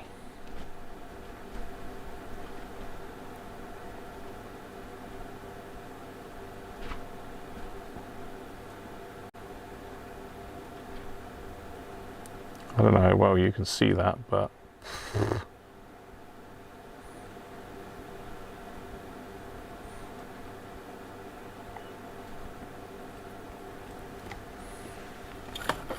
that is horrible. It's like mud.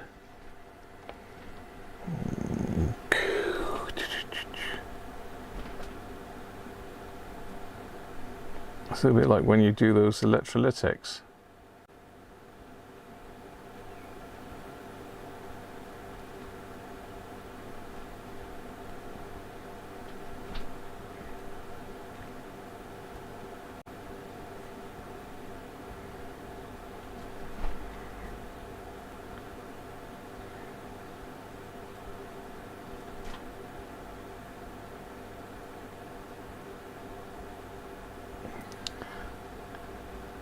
No, I mean it will solder, but it's just got corrosion all the way through it. So I'm gonna have to replace it. It's manky. I mean it will solder on now, but I'm not happy with it. Let me see if I can find some very fine black wire. Rolling my chair over everything now. Get off.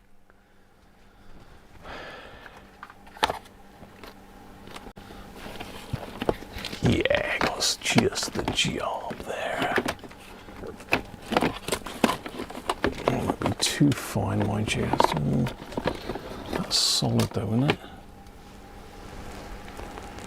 Bit of solid wire on that. The only one that's going to be a problem is the battery wire.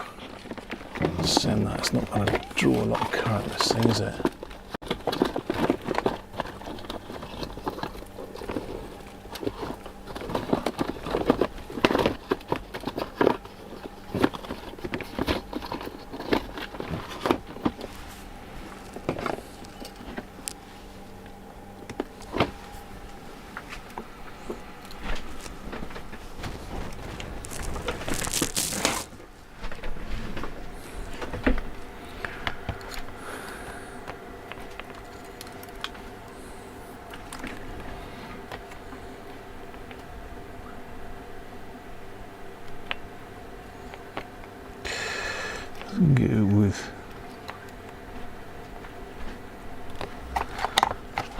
piece there for the bit on the board.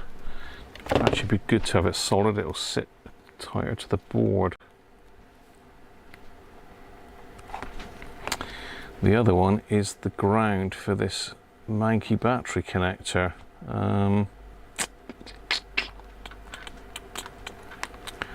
Yeah, definitely want soldered that. So the positive is on that terminal there.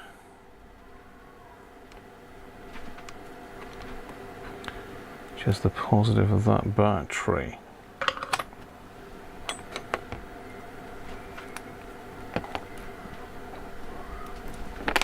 Oh, let's do a bit of knitting or unknitting. So what they've done is they've wrapped it through and then tied the wires together. Stop them pulling back through, I suppose.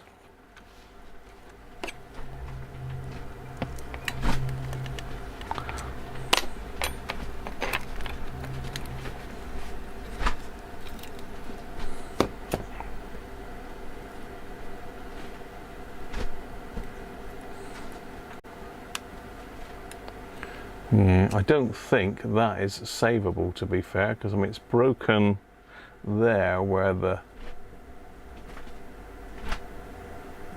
acid's got into the plastic, and the terminal that I've got to connect to, I don't know how well you can see this on camera, but terminal is green. A little tag it's got to connect to. You can just about see it there.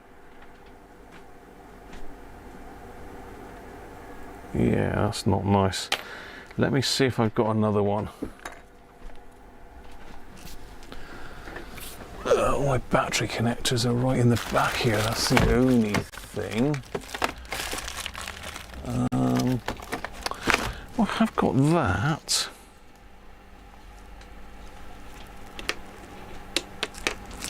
It's whether that will fit in the radio though.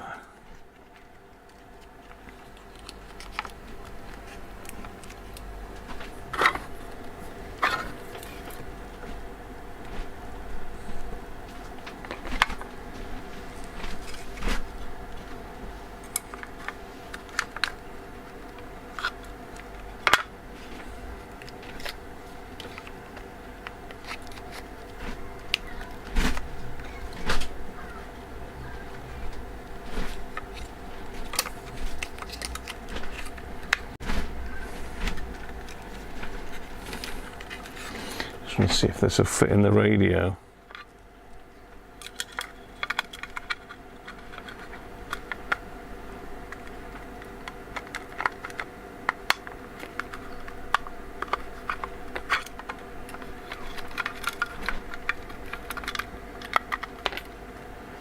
No, it's too big.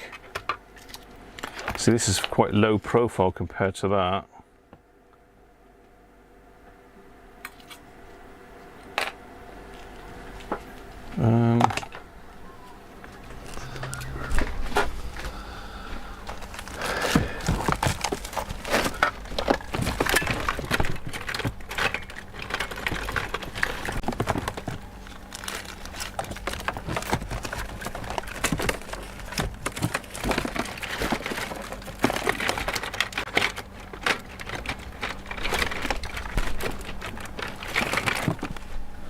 That one looks a bit smaller.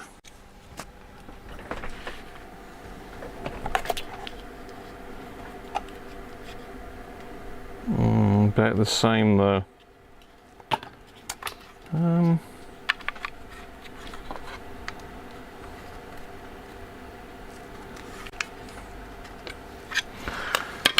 We might have to try and save this one then somehow.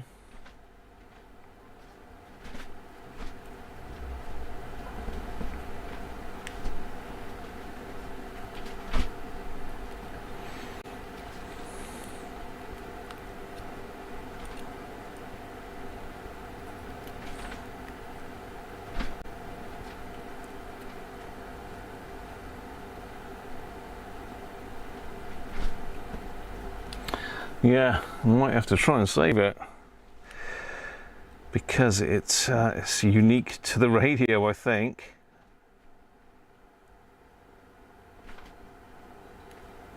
Of course, they've tied a knot there as well.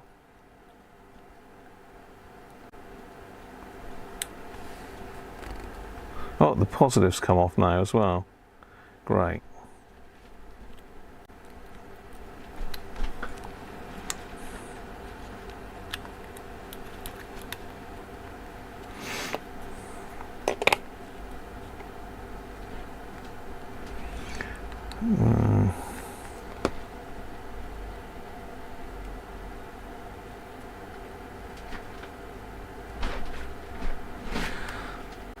I think what I'm going to try and do is take the little rivet out of there, pop that terminal off. I should be able to solder back onto the positive all right, but this just needs cleaning right up, and I don't think I can do it in situ because it won't make connection on the tag. Let's see if I can get this off without breaking it.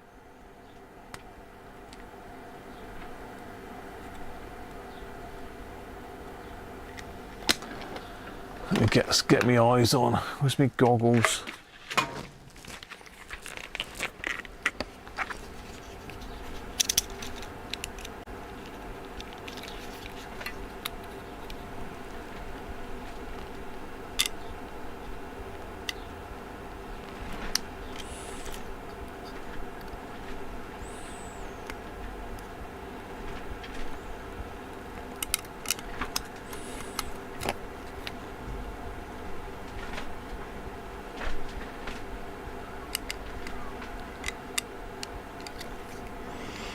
Problem is, it's really corroded.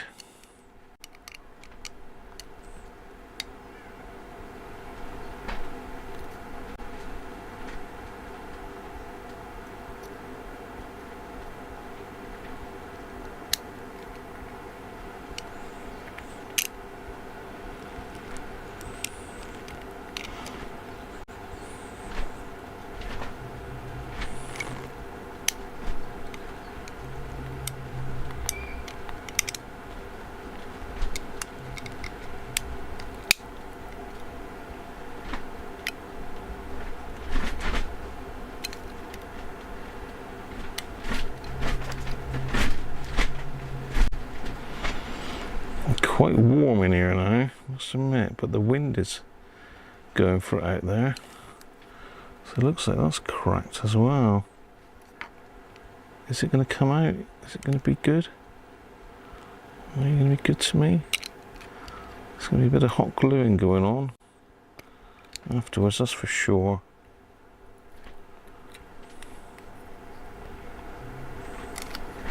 Sort of got it unpicked most of the way around now.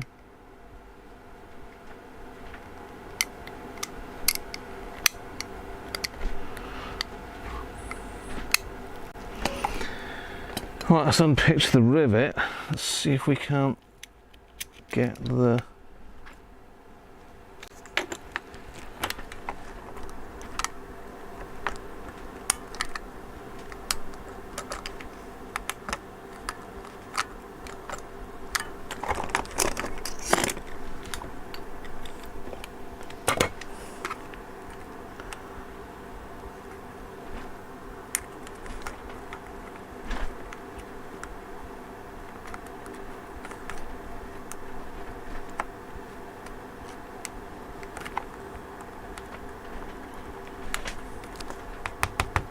oh, there's loads of muck coming out of it.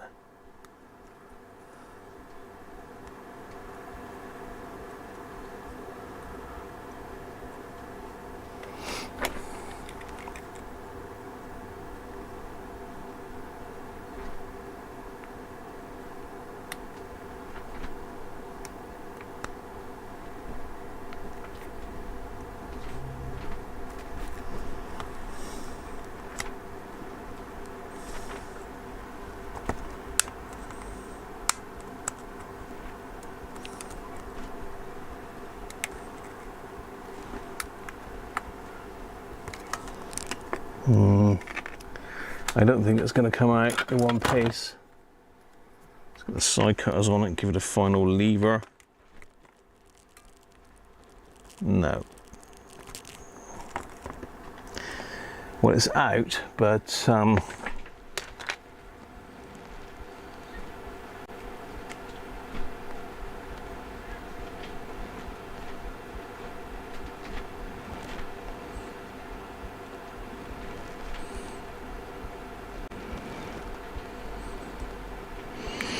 yeah, the metal's just falling apart here.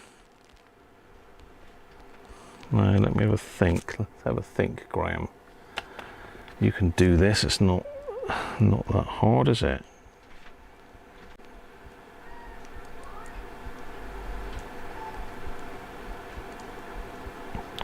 I got battery tags. Have I got a little brass rivet? Do I need a brass rivet? Can I use a pot rivet?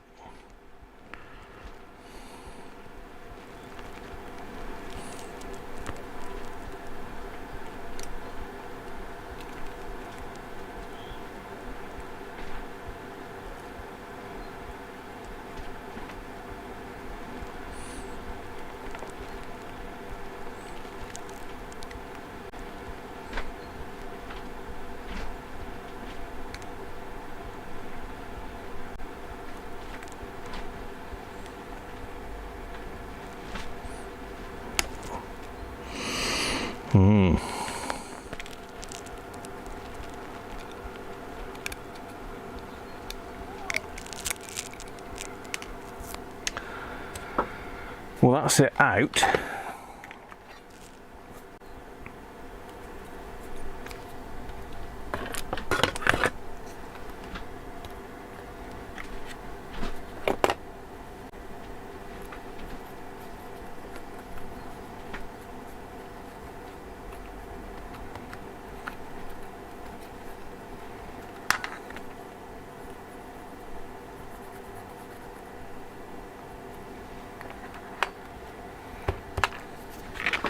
Now to get it back on again.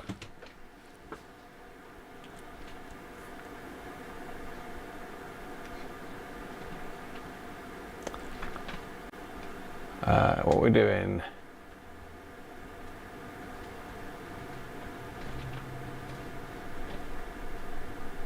No isolation.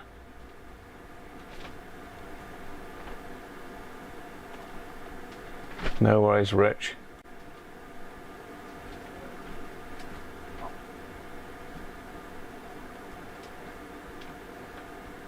Dried grape jelly.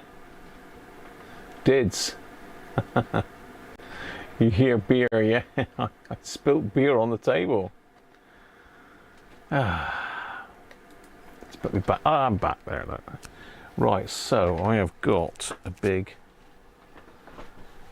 box here somewhere. Now I've tidied it all up, which is the norm.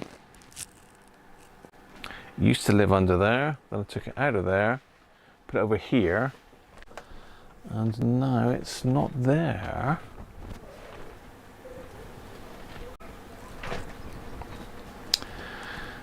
What have I done with that then?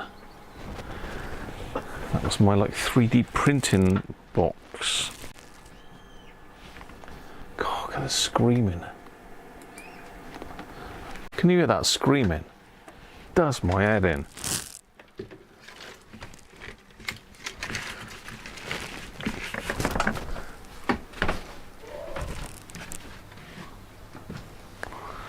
Right, the hunt for the box.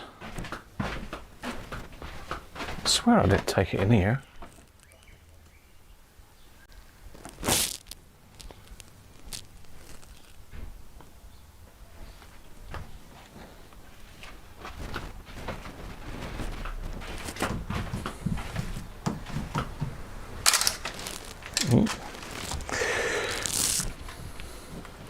It's definitely here somewhere.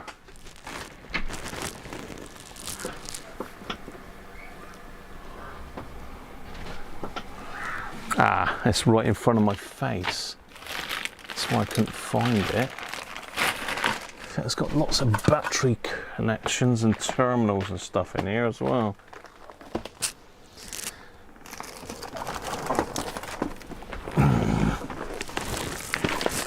Right. Right. No worries, Sandra. Catch you soon. New belt. Usually involves lots of taking things apart.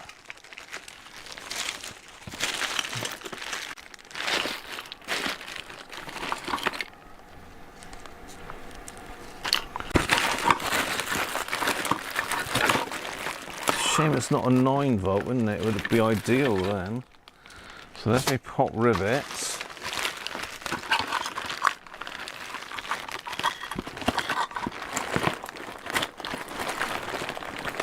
What was I looking for in here though?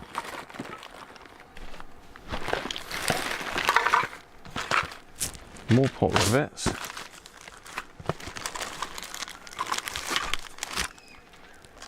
Oh, hang on. What's this? What is this? I don't think that'll fit in though. That's definitely smaller.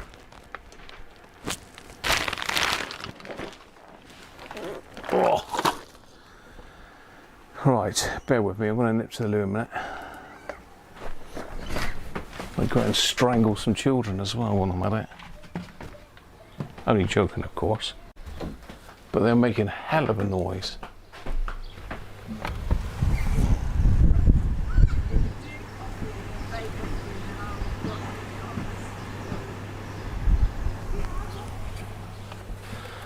Oh, right, quick comfort break and I'll be back.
Right, on my way back.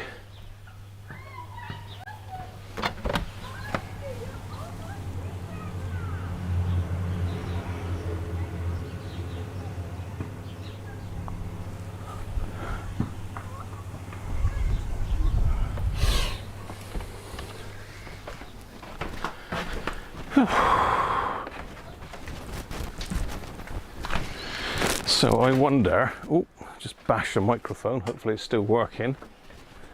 I wonder if this will work then. I wonder if this will fit in. The only difference is it's got end connections on it, so it's going to make it too long that way, I think.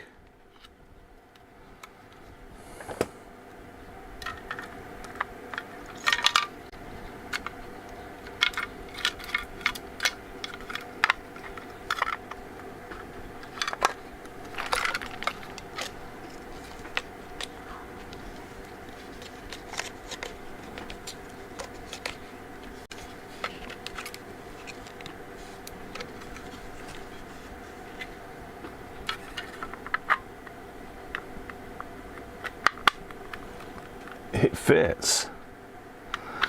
Wow, what do you know? It means I've got to connect a battery connector. I mean, this must have come out of an old radio. This is not new by any means, but it does absolutely fit in there. Look, look at that. Fits in perfectly. As long as I've got a battery connector, is it going to focus? As long as I've got a battery connector that will connect onto that top end and clear there. I think I have, because those cheapy little ones. Oh, he says throwing it on the floor. Those cheap little ones do fit normally.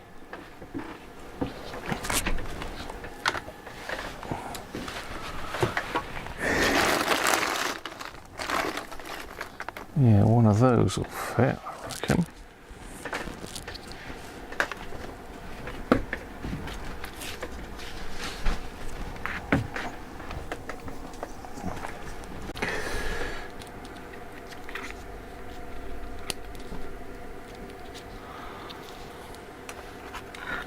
That in there.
So it could ideally do with going the other way round, but I don't think it'll fit then.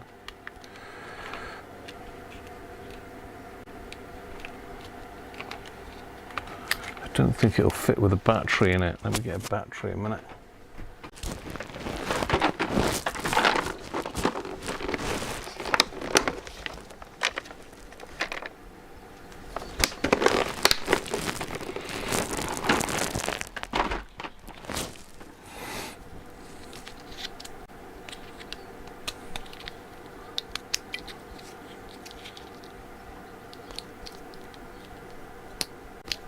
Oh.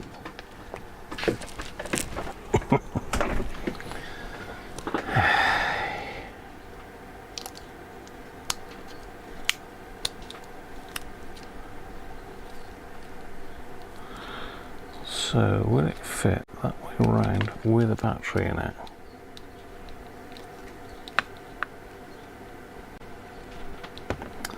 Ah, there's another problem. The headphone socket, I've forgotten about that. It's going to be a bit of a squeeze, isn't it? Yeah, that headphone socket is not going to go back in there with a battery holder. That's a pain, because that would have worked a treat, but yeah, that won't fit back in.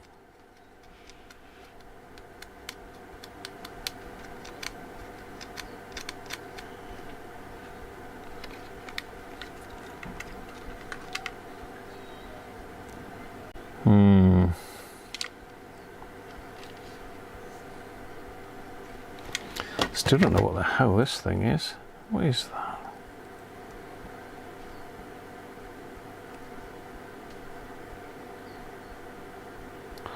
I think that is an electrolytic, you know. I've just pulled that, lifted it up, and it's got one at 20 volts.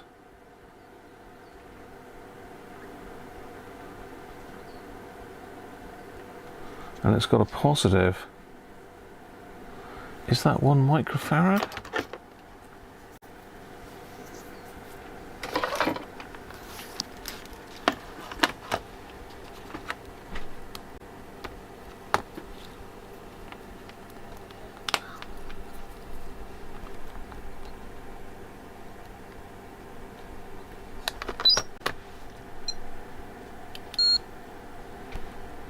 Yeah, but it's 23.3. I reckon that's a 1 microfarad cap.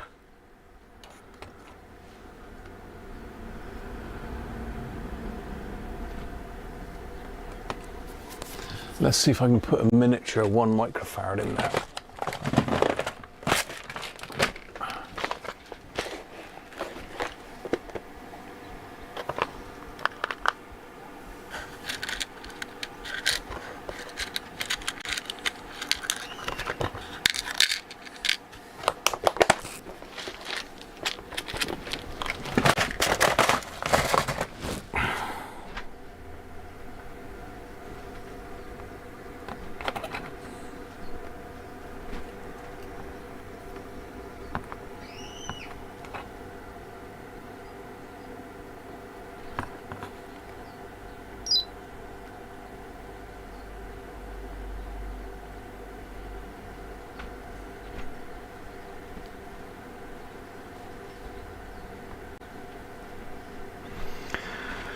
So I need to lay it down, but it's pretty much that way.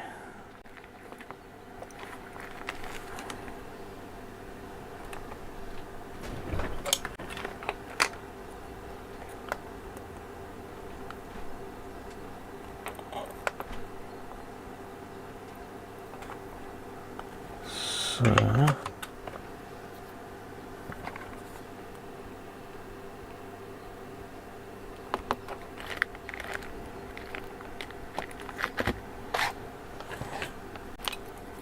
I've not seen a cap like that before, I must admit. I'll show you in a minute up close.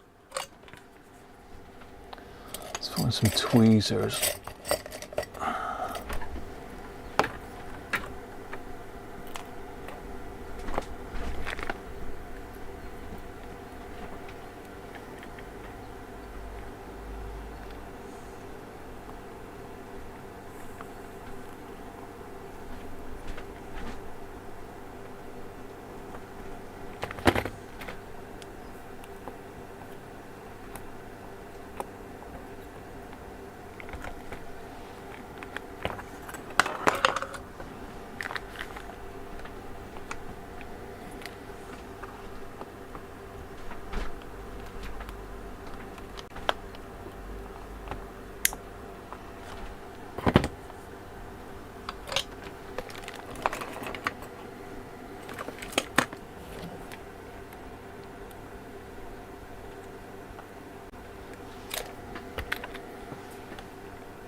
Well, hopefully that will fit in there, otherwise I'll have to put tantalum in there or something. Yeah. Anybody ever seen a cap like that?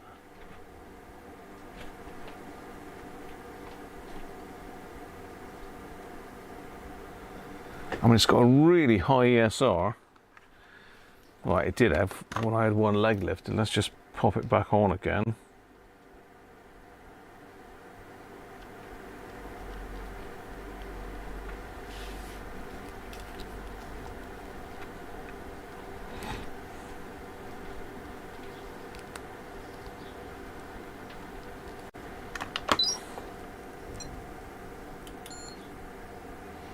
So it's measuring 0.66 but 23 ohms. Yeah.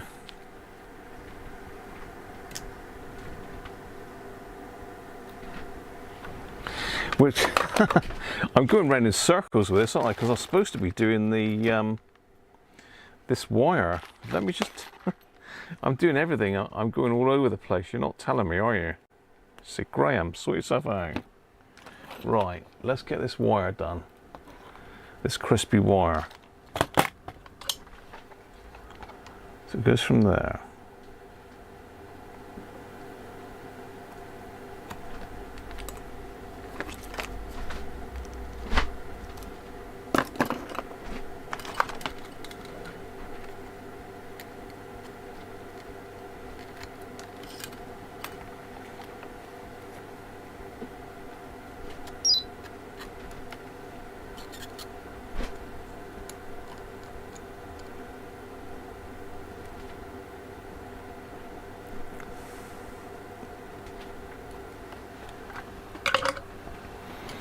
So it goes up, in around that cap there, traipses up through there to there.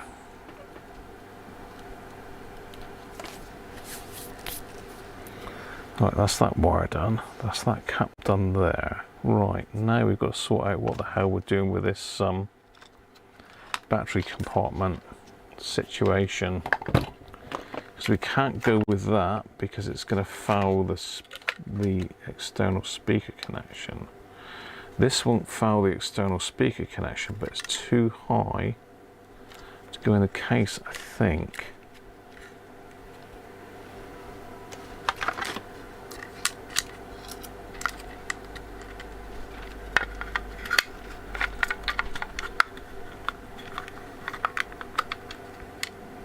Yeah, literally it's about 5mm too high, that one.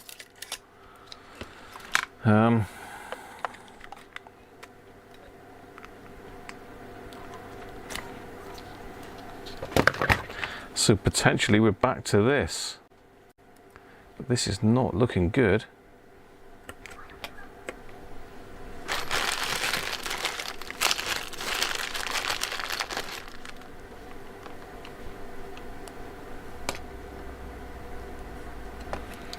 So looking at that, then potentially a solder terminal, a better one than that though,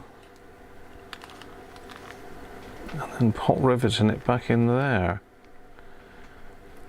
But pot rivet is going to struggle to get that in. I could pot rivet it the other way around, and then what will happen is the thing will butt up against that.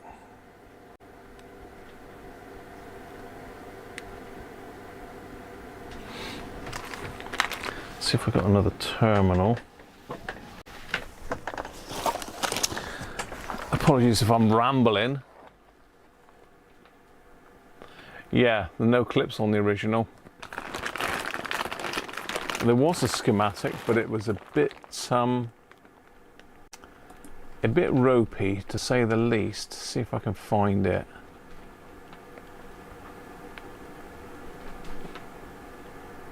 Have you got recents on here?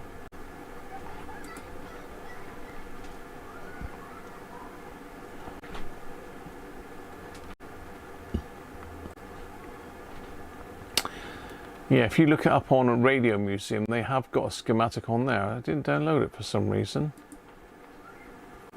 But it would have done.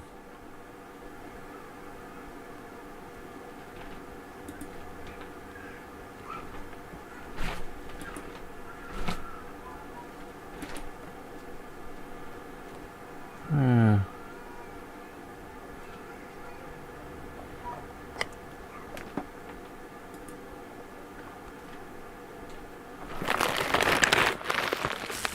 Right.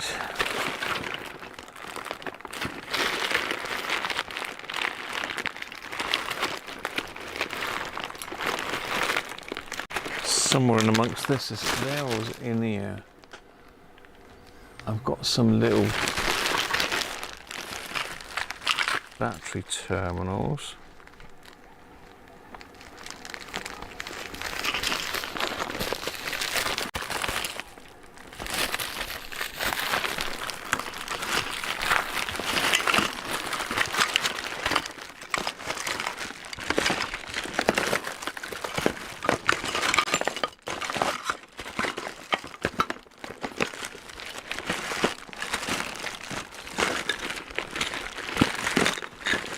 I could potentially try and hardwire that one, couldn't I?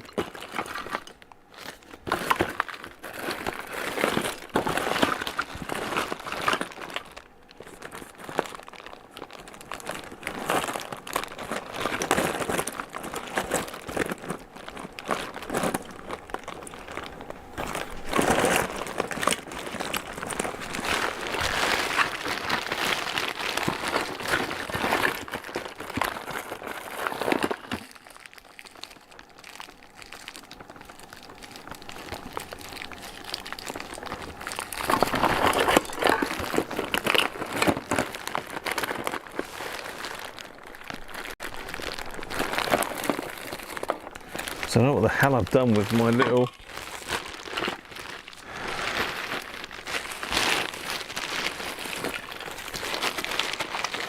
terminals.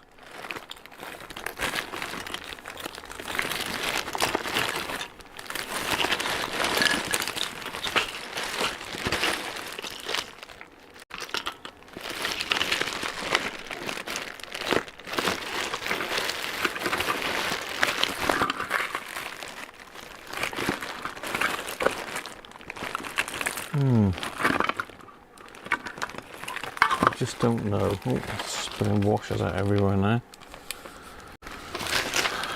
They were in a little box, but it's not them there, is it? Oh yeah, there's that.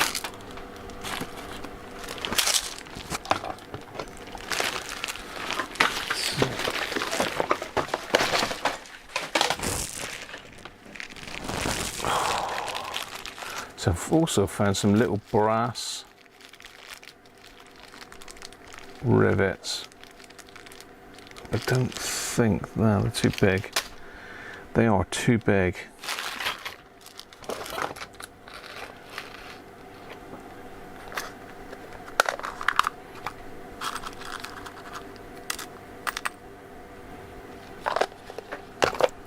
So I'd need one of those in there.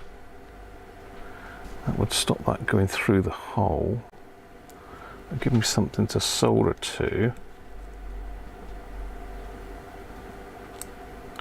It's a bit bigger than the original, but I don't think it'll touch. Put it over this side.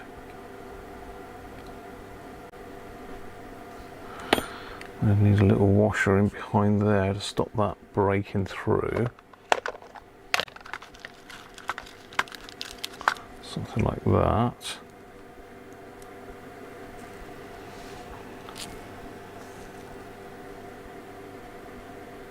Too big.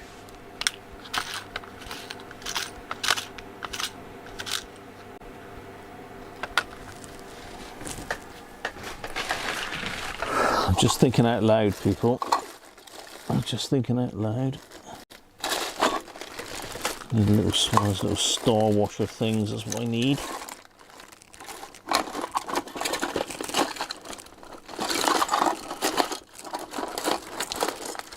This is all the kit that I had when I was making up the battery boxes.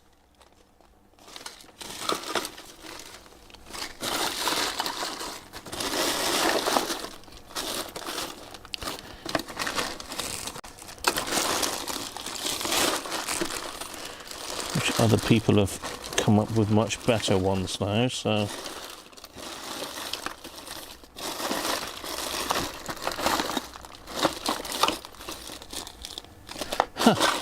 It's typical. I had those washers here a second ago. I thought, oh, I won't bother taking those out because I won't need them.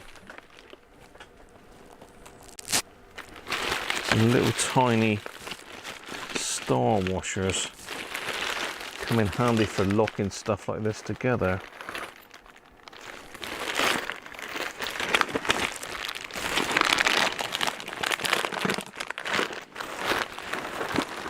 You want one.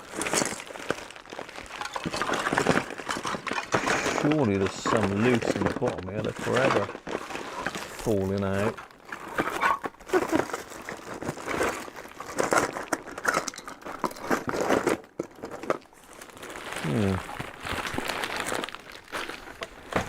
Sod's Law is certainly kicking in today, big style. I got some over here anyway. I got me backup washer stash over here.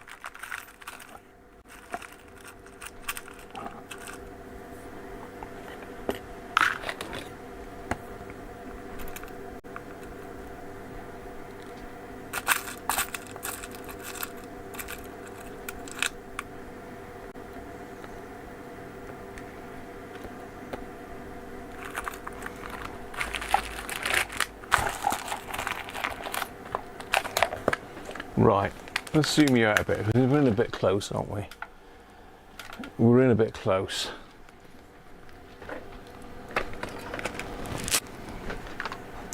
So I'm thinking maybe that one or that one in there would do it. I haven't got the right size pot rivet gun, and I don't even know if the pot riveter will fit in there. It might do if I bend that out of the way. So now I've got to get the pot rivet gun, which is in my massive great toolbox here, I think.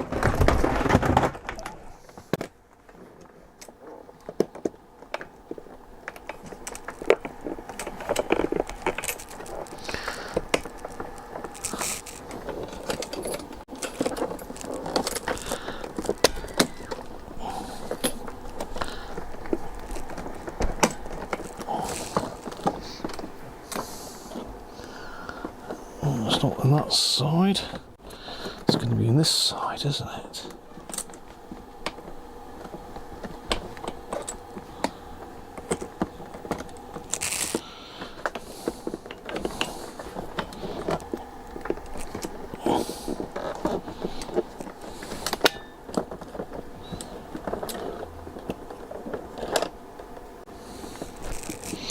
Where are you, pot riveter?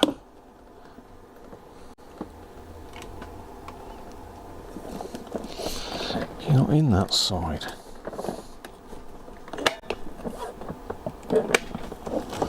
So it must be in underneath here then. So I'm talking to my pot riveter, aren't I? Yeah, there he is.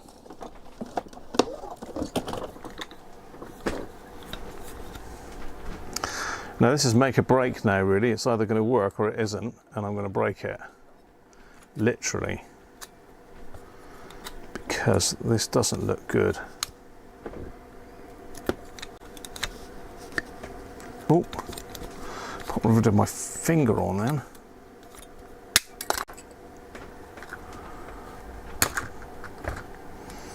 Yeah, not great.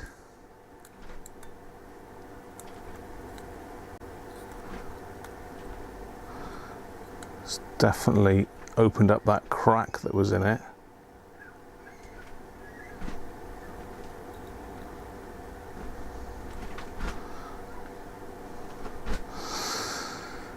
And we've also got this bit here. Don't know, I mean it's done it. I've got it connected, look, but there was a crack in it which has opened up further.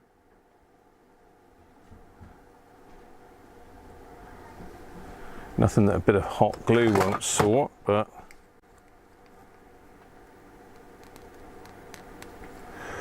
yeah.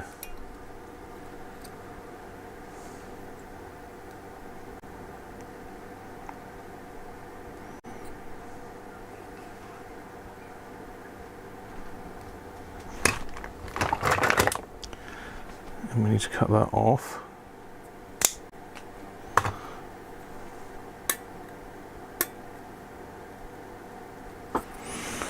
Okay, let's see how that goes. Let's see if we've botched it up enough to make it fit. Oh, I've tipped everything everywhere. Look, I knew that isopropyl wouldn't last in the little bottle top.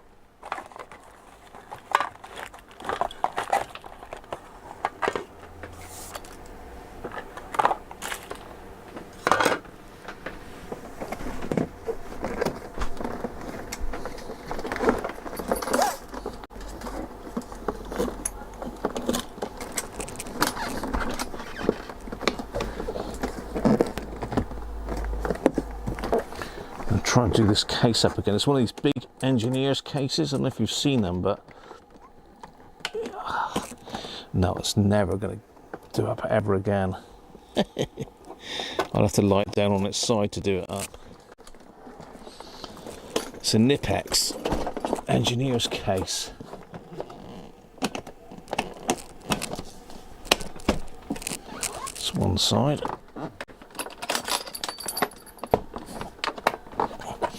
And the other side, and we're in.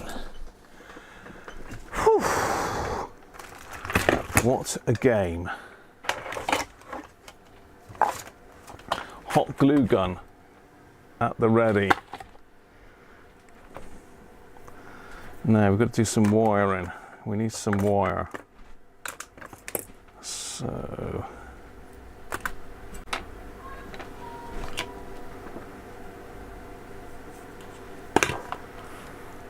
I had some black wire here, didn't I? Some other black wire. Because that is no good. Ah, yeah, that was it here. That's my black wire. I also need to find some red now.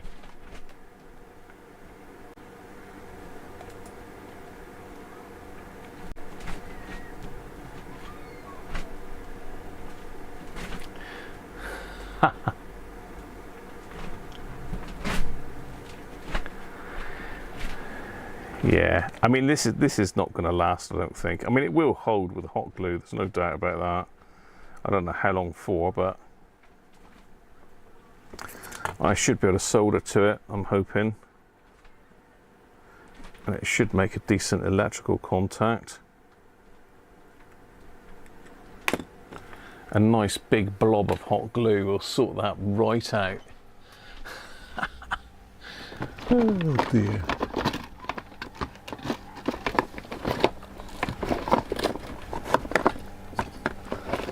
Have we got any red?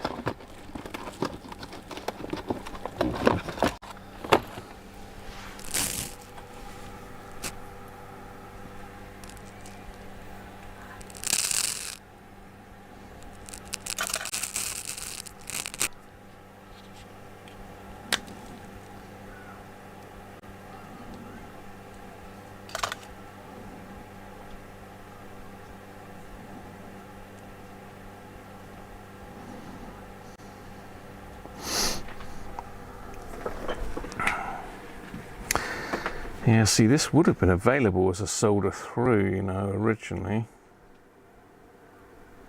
I'm going to see how I get on with this anyway. I've started, so I'll finish.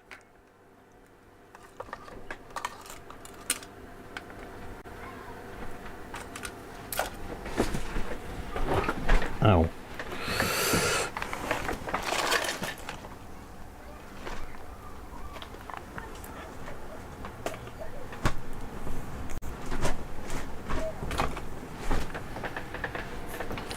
I'm going to use a pair of battery terminal wires. It's the right size then, isn't it?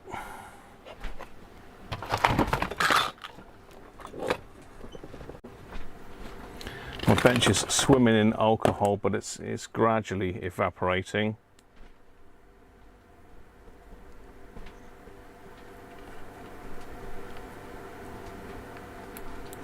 So those wires are supposed to go through that hole there.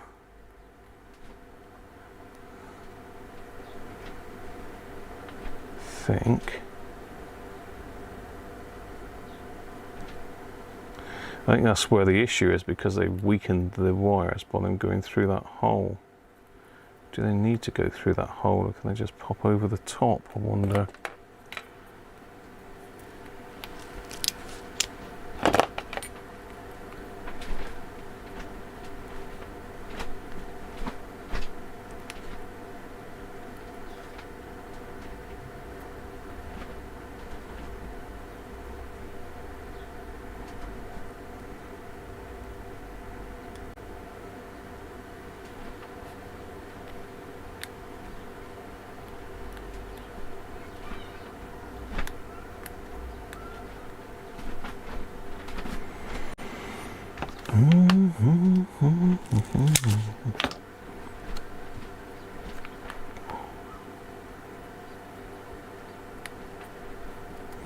There is not a lot of room here for anything, really.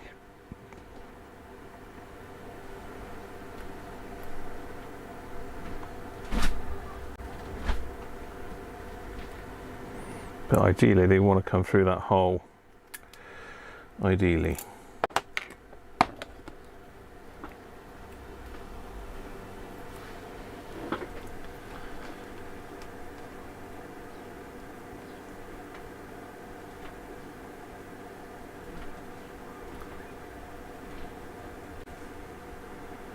Hot glue will not host.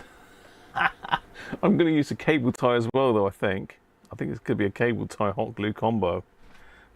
We've got to try it. You know, I know you doubters. All you doubters.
Let's see if I can solder this up then. I might need me 55 hand tool that Ben and Sandra gave me. I think it was Ben and Sandra.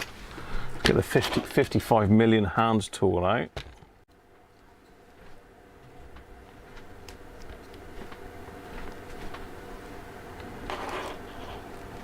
Yes, just the job. I'm up here.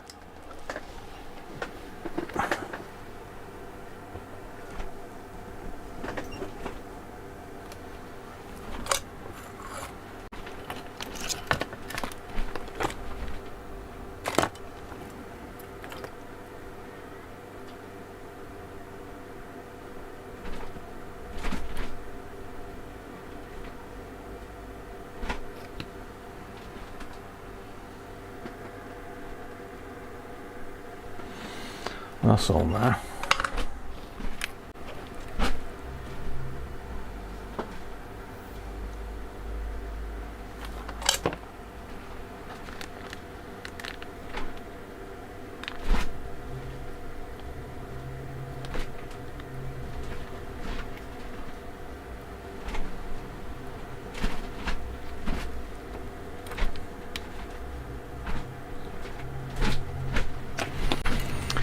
This one's going to be trickier.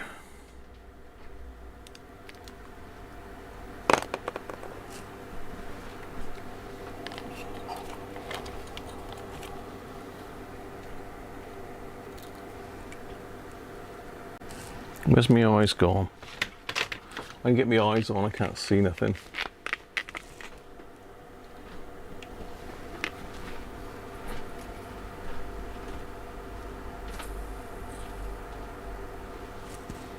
Right, yeah, good tin.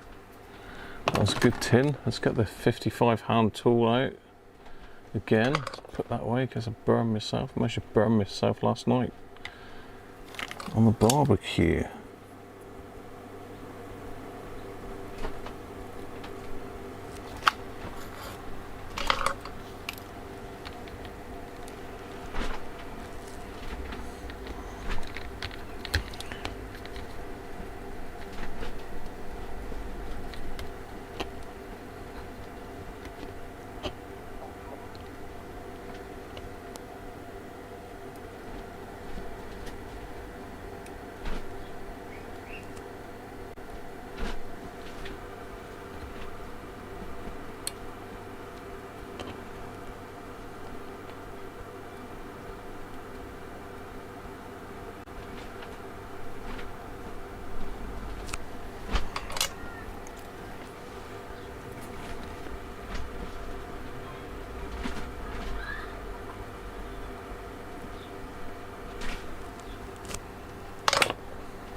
Well, that's the two wires, so they're supposed to go through there in an ideal world.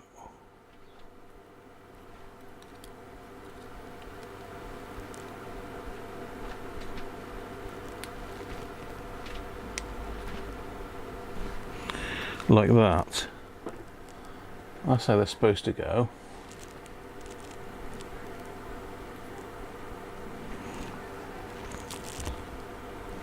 So it looks like someone's had a go with the old super glue. What we could try and do is do a little bit of plastic welding with a soldering iron. Let's put my other soldering iron on a minute.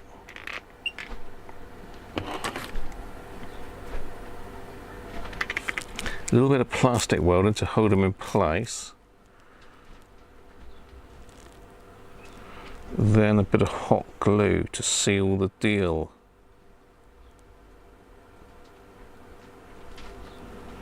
Because it's just a weak point. You know, hot glue might stop the whole lot going in. I mean, is this something you can still buy, these terminals? Anybody know whether they're still available?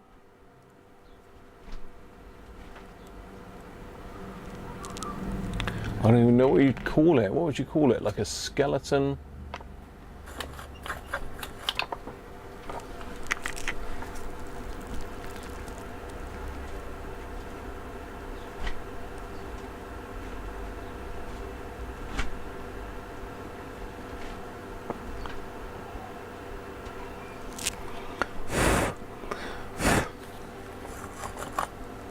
You can't really see what I'm doing, can you?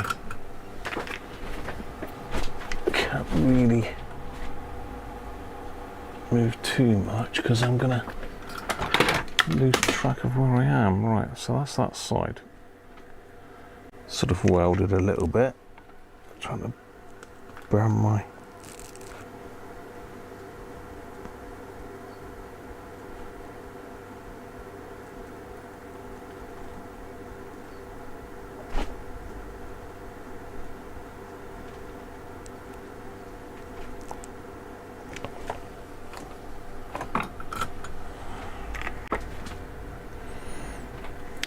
Well, that's got it plastic welded back together.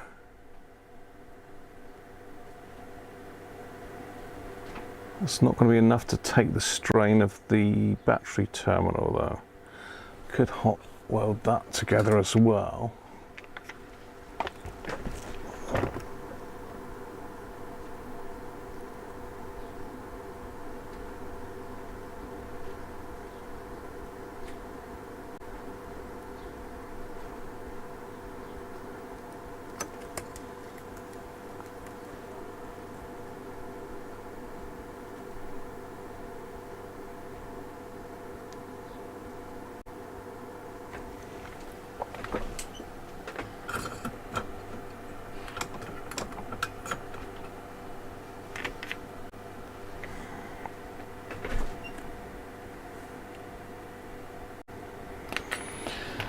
Right, let's fire up the old hot snotter.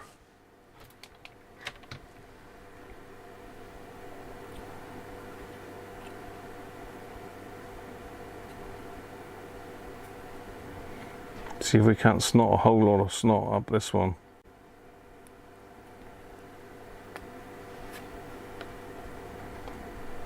You know, what's the worst that could happen?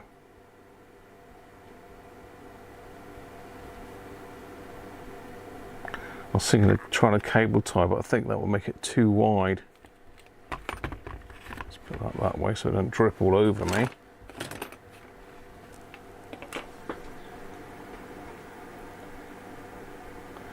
Could you measure the space? I've seen one at your fave shop measures 57 by 27 by 14 mil. Let's have a look then.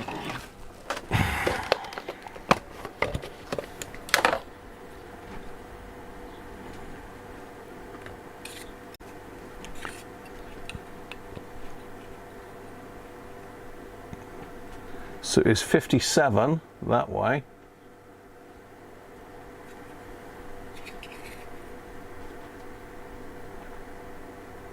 By 19, actually no, less than 19. Let's measure this side.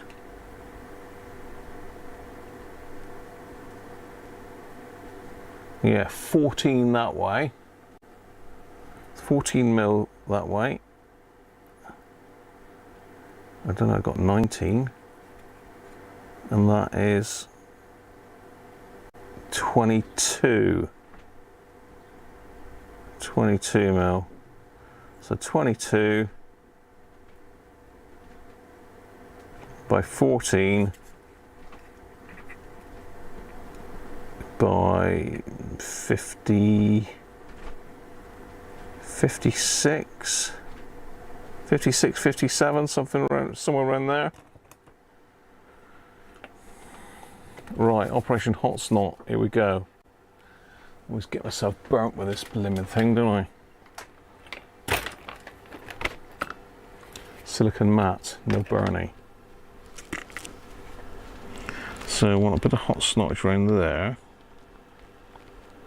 In there, all in there. And I want it in there.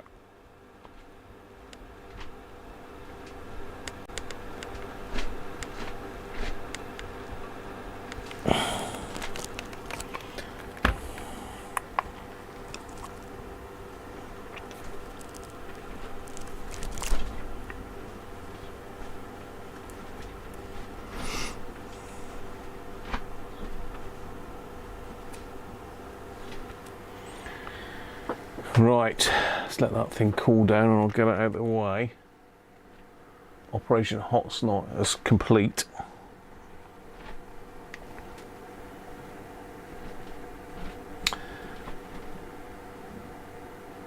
£2.49 on eBay, open AA holder.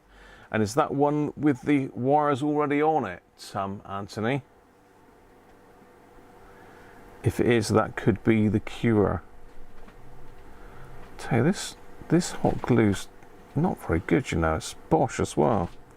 You'd think it would be pretty good, but it doesn't seem to be.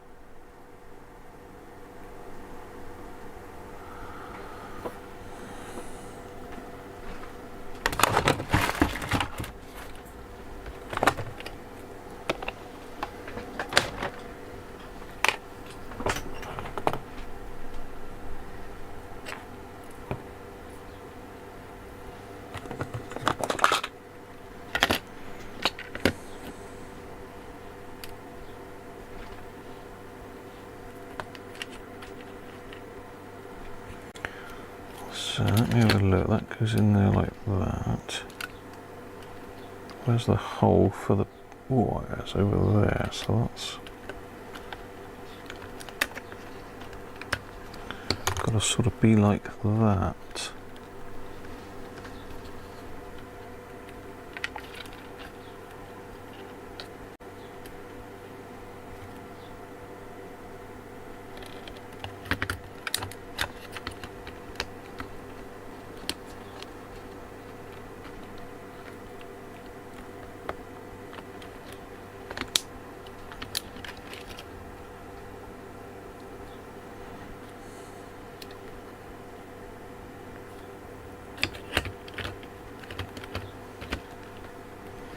There's that trouble on the inside there.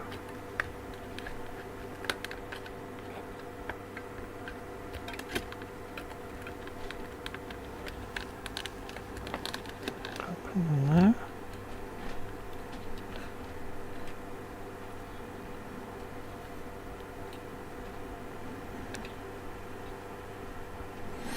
Let's cut them a little bit shorter.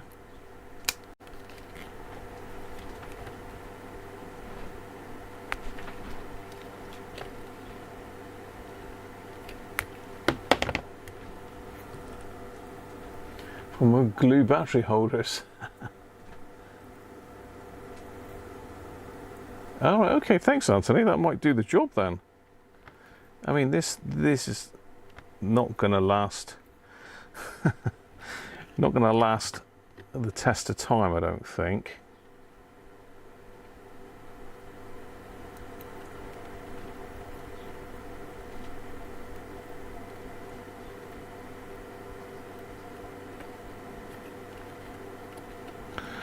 So it looks like that sits on there like that.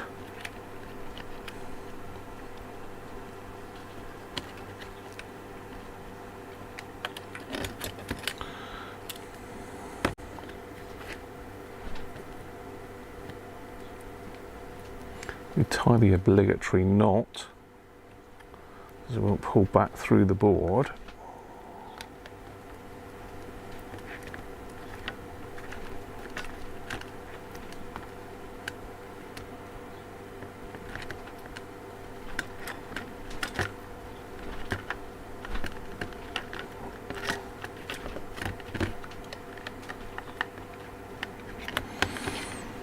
Okay, I've got to remember where the bloody wires went now. Pardon my French.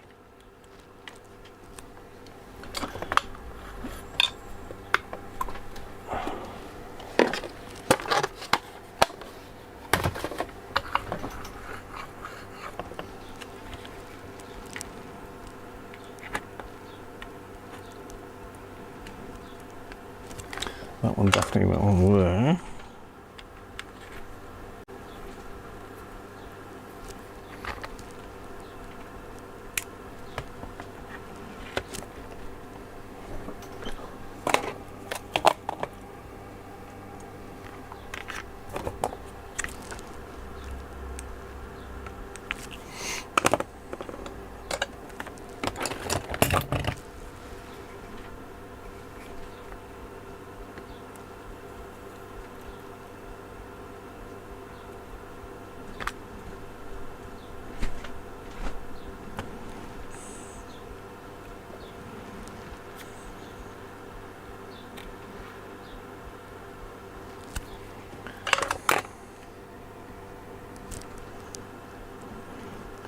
This one has to go on there as well.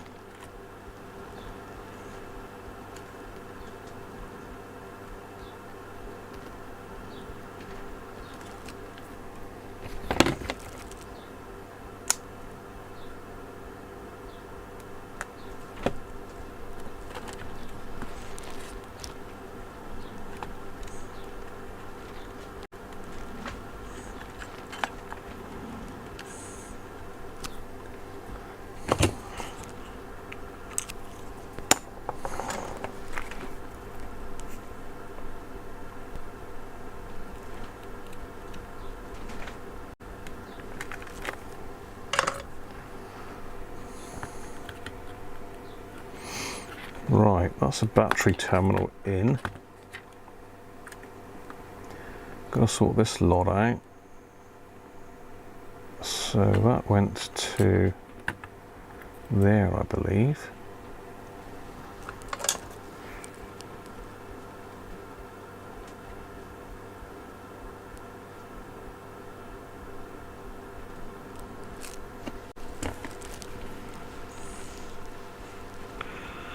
The other one to there.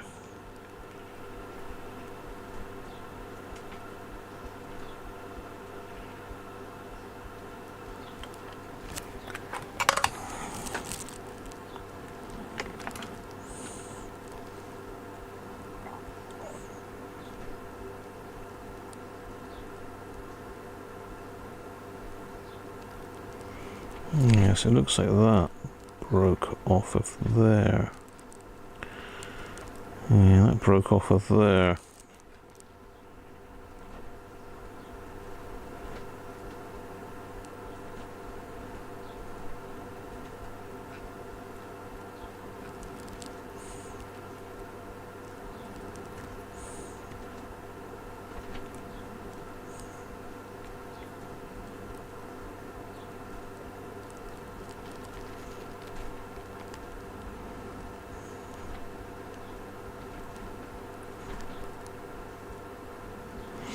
I could potentially solder it to there though.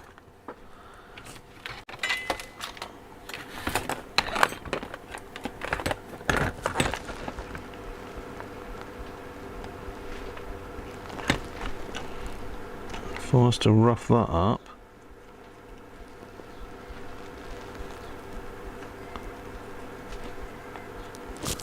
I could probably solder it to that.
It's major surgery, isn't it, really?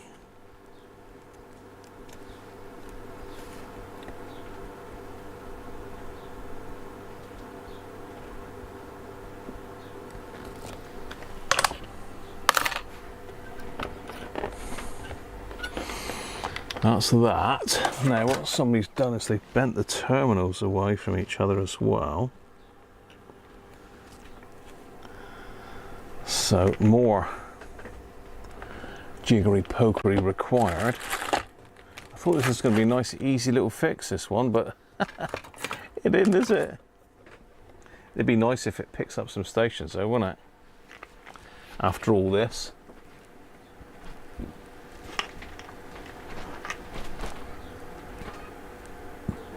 New headphone jack, there's not room for it, Aaron.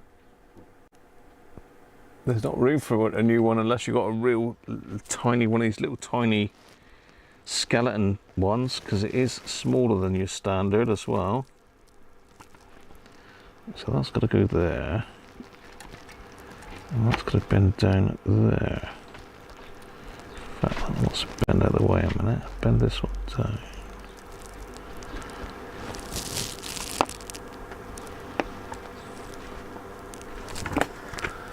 Get a bit of emery paper. We're keeping it authentic. That's what we're doing, see? It's keeping it original.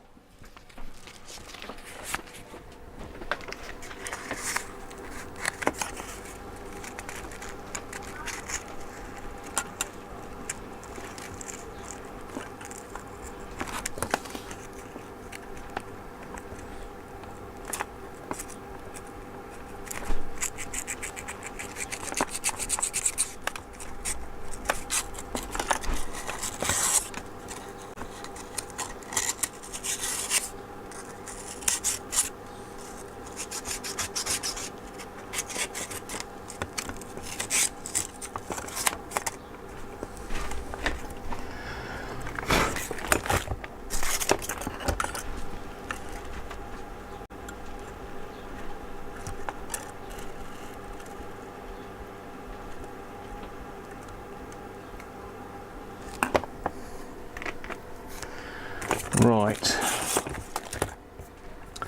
I've bent that back. Let's see if we've got continuity between those two wires.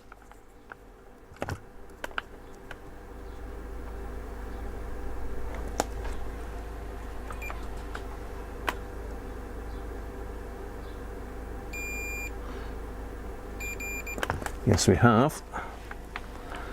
Now, where's my little jack plug gone?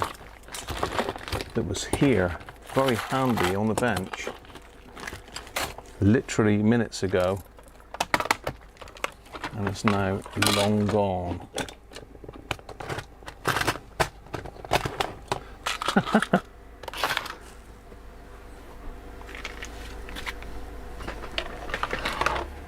It's probably on the floor underneath this whacking great engineering case.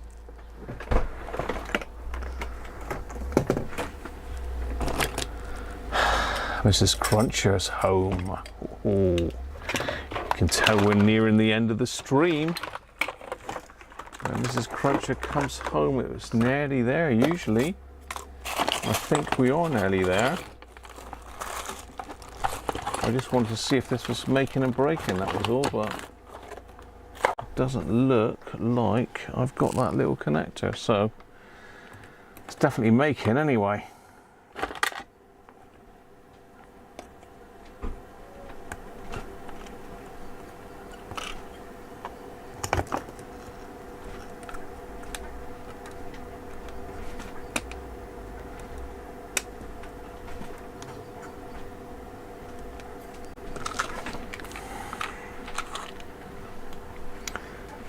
Right.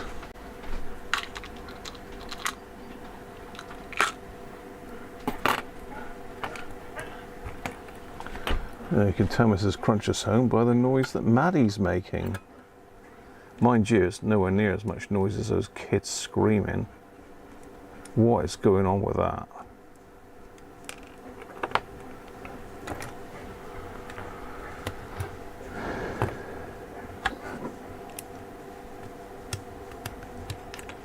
Just want to get that caught, really. There we go.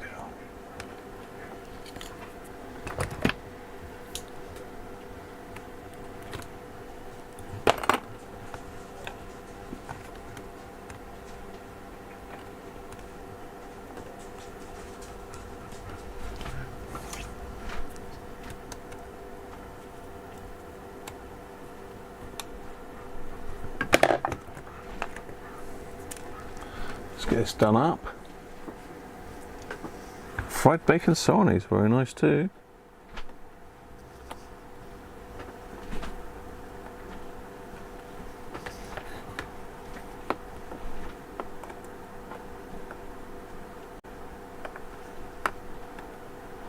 Certainly pay me to pick up a few of those AA battery holders, because I've got most types here, I must admit. There's not many I haven't got. See, whenever I need something and I haven't got it, I always try and pick something up. So I've got lots of ICs and that come from China now, whether they're any good or not. For the Sonys that I've been doing recently. Just trying to do this one up.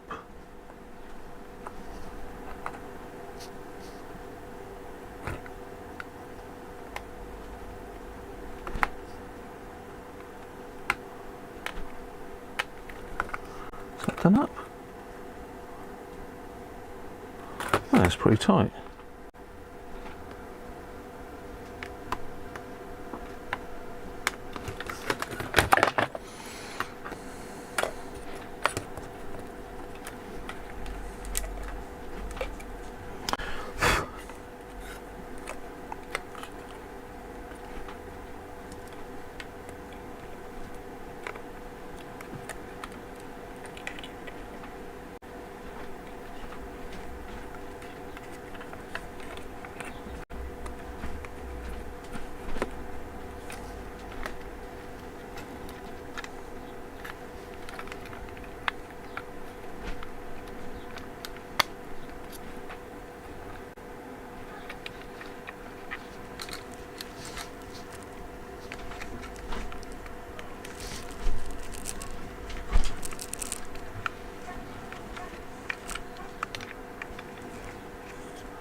Right, just trying to shoehorn it back into the case.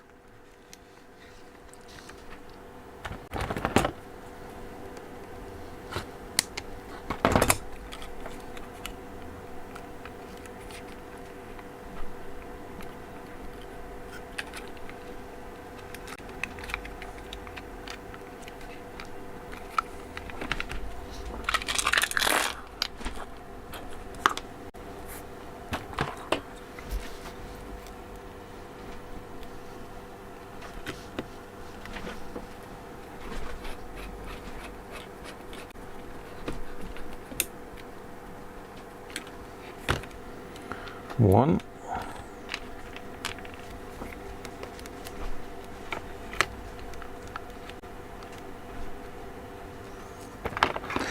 Yeah, I think this, my knot is snagging here. Didn't like my knot, does it? It's better.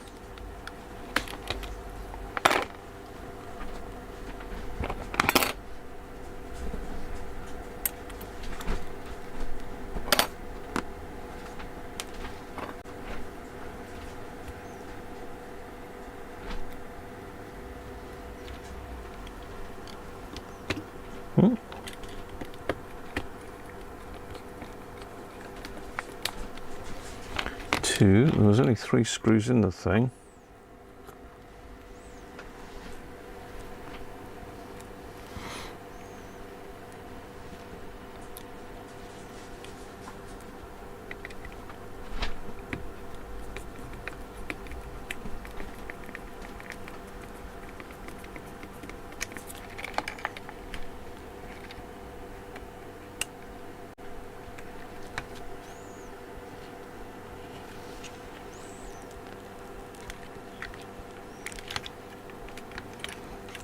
Hopefully that one goes down okay.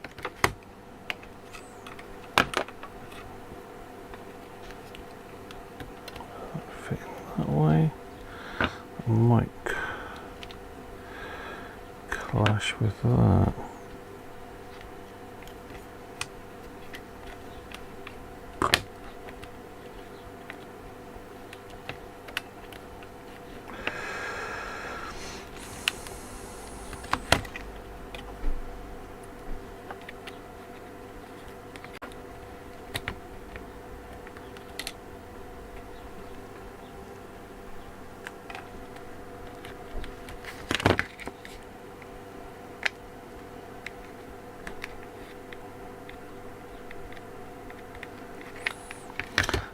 Okay, that needs a little bit of fettling.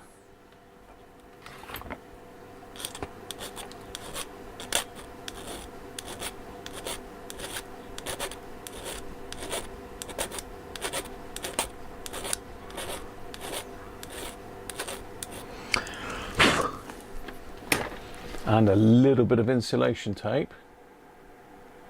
Stop it shorting on the speaker terminals.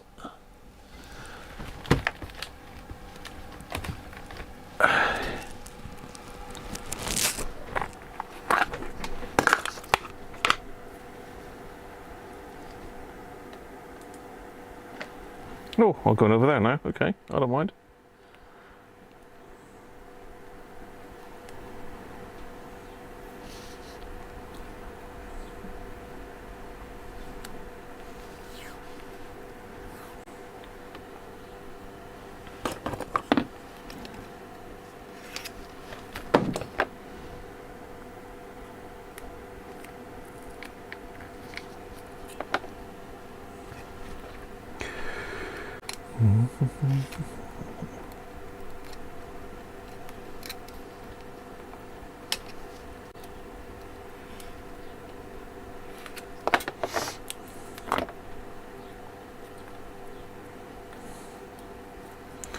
Right, let's load her up with a couple of batteries. These are only old ones. I'm hoping they're okay. Some great connection there.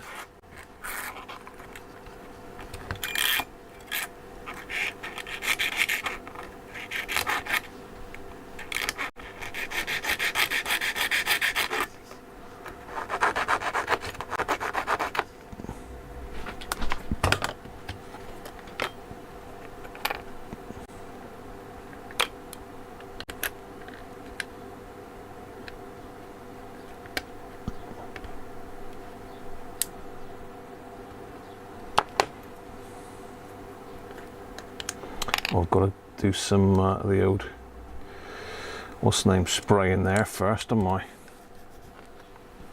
Let's do that a minute. Let's put some, we don't want to put deoxit in that, we want to put the other stuff really, the fader lube.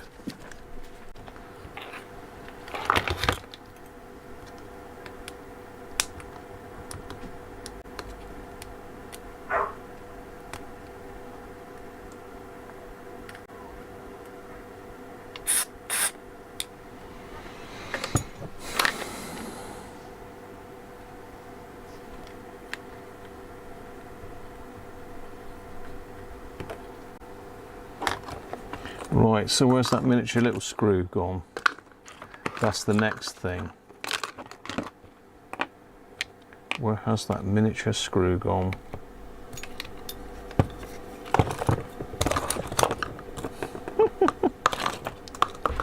Ah, there he is.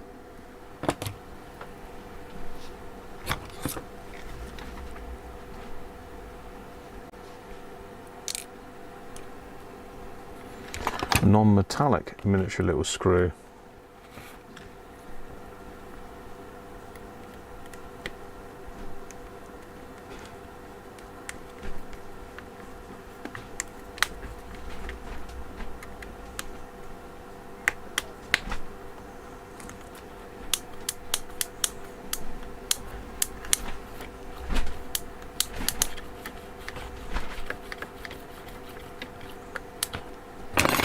Right, let's see if he'll work. The little poppet will work under his own steam. Turn the soldering stations off. All the electricity we're wasting that. And power supply up there.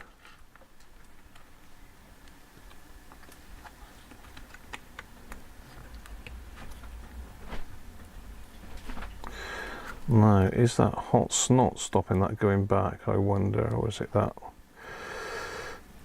I think it's that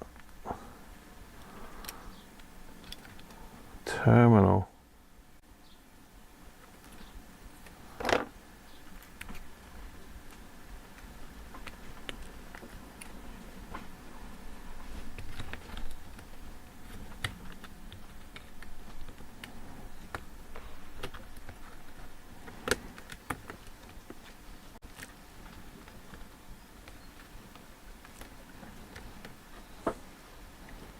Will the back fit on there?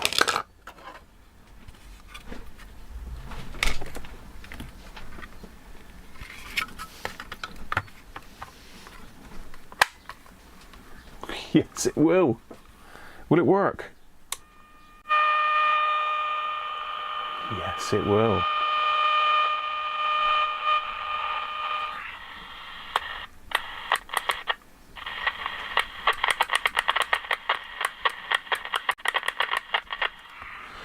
We need to give that switch a burst. The waveband switch.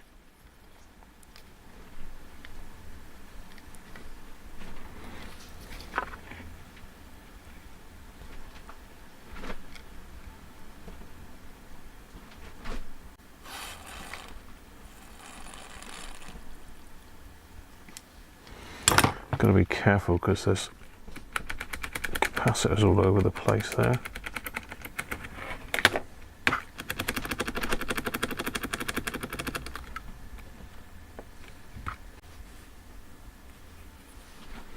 Oh, looks like there should be another screw there, or have I put one in there and there shouldn't be one? Or are we a screw missing? I think we're a screw missing. Because I only took 3 out and there's 4 screws. So we are a screw loose. Nothing new there, is there?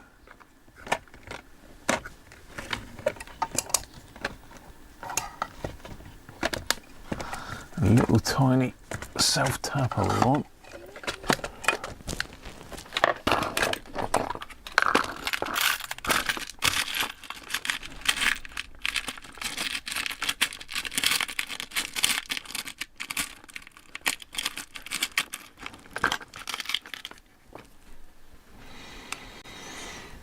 See, I think I put that one in there that didn't go in there before, but it did look like it should have had a screw in it, because it had a screw thread in it.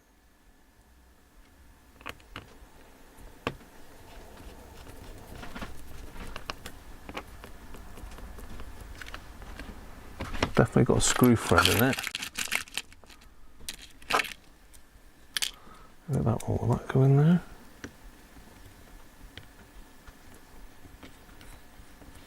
Let's just check the length of that first. In fact, that's too big, really.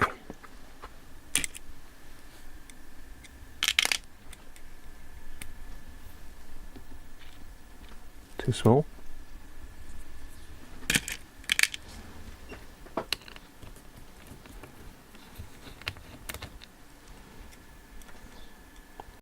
Yeah, right size, but too long.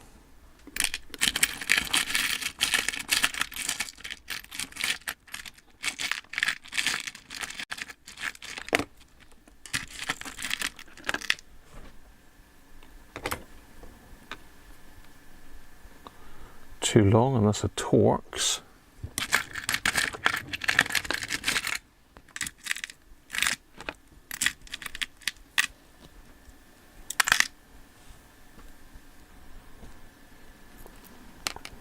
Saying that,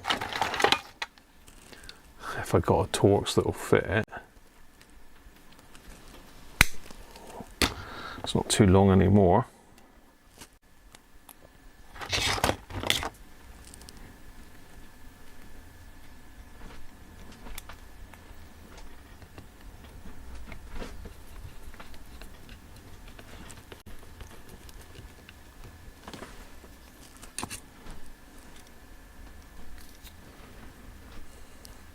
Just got to find a little tiny Torx screw that'll fit here. Torx screwdriver even. But luckily, all my Christmas stuff from Weira, there is a Torx screwdriver that's the right size. But as usual, I've dropped the screw.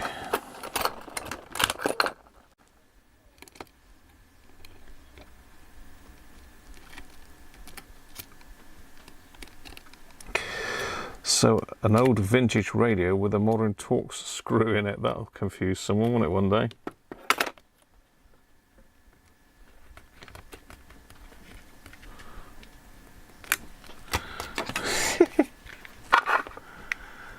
Right, so that's that done.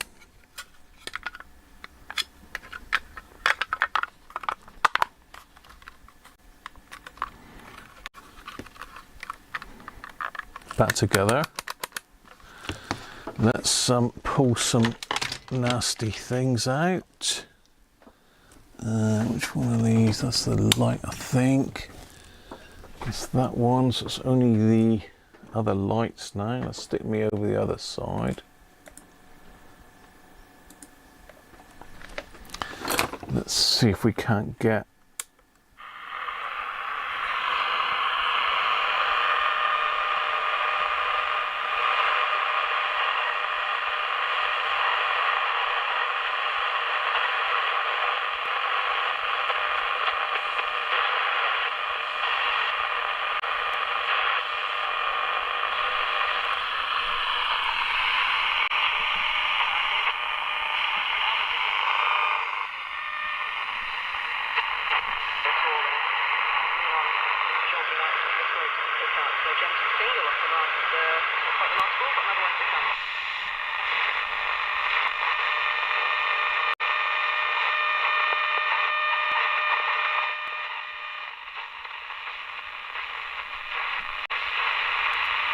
very quiet.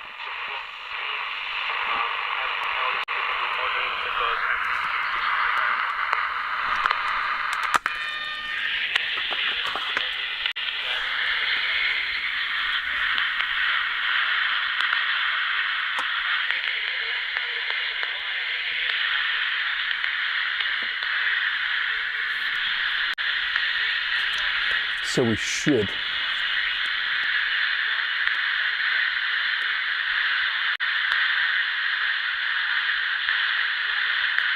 No.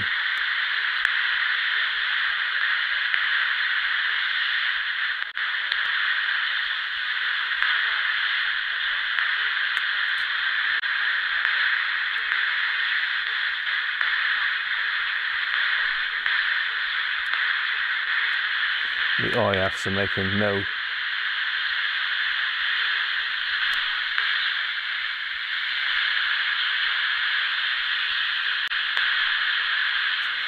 difference whatsoever.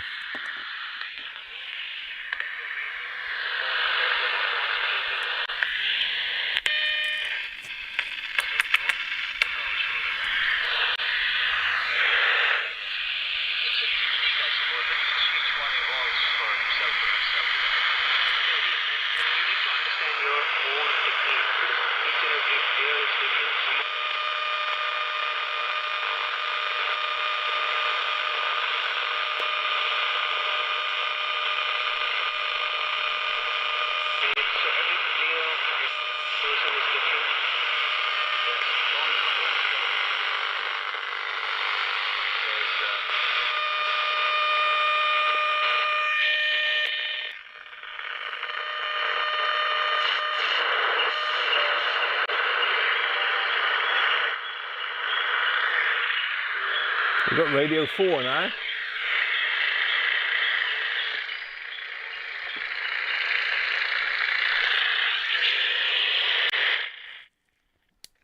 I'll tell you what I'll do. There's something outside I can hear that's interfering with that. I'm going to take that outside and I'm going to Torx. Yeah. Audio output's very loud. Loud. So I've got it down low. So what I'm going to do, I'm going to take it outside. I've got a radio mic, so you should be able to hear me. I'll get it away from all of these lights and all the noise, and let's see if it actually does work. Oh. I've just come out of my room, look. Bird song and grass growing and trees rustling, and how much we miss that because we drown it out, and how they persevere. If I move back into my room, not listening to them. That was extraordinary. It was So let's go cry, downstairs and wasn't out the it? back Sort of door. crying almost, longing for something. There was a yearning there, wasn't Yeah. it? It certainly was. Gillian, what did you make of the priest? Oh, Mrs. Cruncher. I wasn't so struck by the priest, it was the sound of the sea and the let's go at the corrosive, back. immersive waters rising up at the beginning that had me mantled. I loved that. That's what it did. It embraced you. It certainly did. Manjusri, did you get something from that? The Oh, sounds? well, the melding of nature and culture How about that? was very cleansing. And Andre, what was your reaction to the piece? I love this. So I've got it sat up on top of the barbecue now. You can find in almost every culture, and you could find it there. And I was just thinking I should get this artist up here where I am now, in northern Let's turn it on Iceland, medium because wave. They'll be satisfied with one, I think, so that she was a little eager. Feel Rahul rightly saying no. Yeah, but I look at this Indian band, that's the end of the over, 67 for 1. And KL Rahul is so important to them because he's got all the experience and he's very It's calm. just come just indoors. You know, they've got so much talent. Out of the these wind. youngsters, from India, but the moments where panic a bit. I looked at Jarvis, well, actually, he didn't look anywhere near the composed.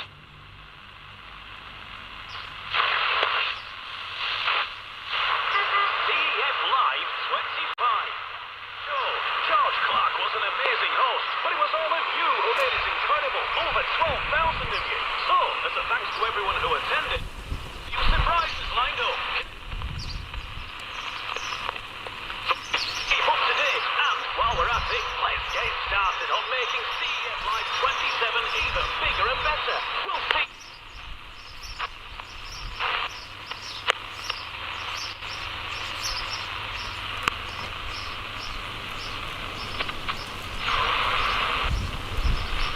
Stand second slip all along the ground. We're in the 18th over. The tongue's falling quite nicely here around the wicket. Just got one to bounce. I think that must be Radio 5 Live. It's a huge thing, isn't it? Had Yashasvi held on to the catches that had come to him, I think he would have been in a different frame.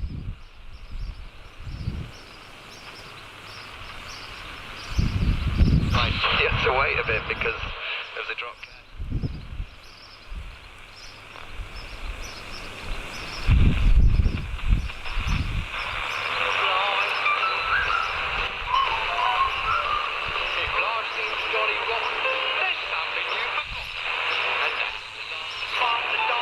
That's a weak station. Sent back towards the deep square third man boundary. Yeah.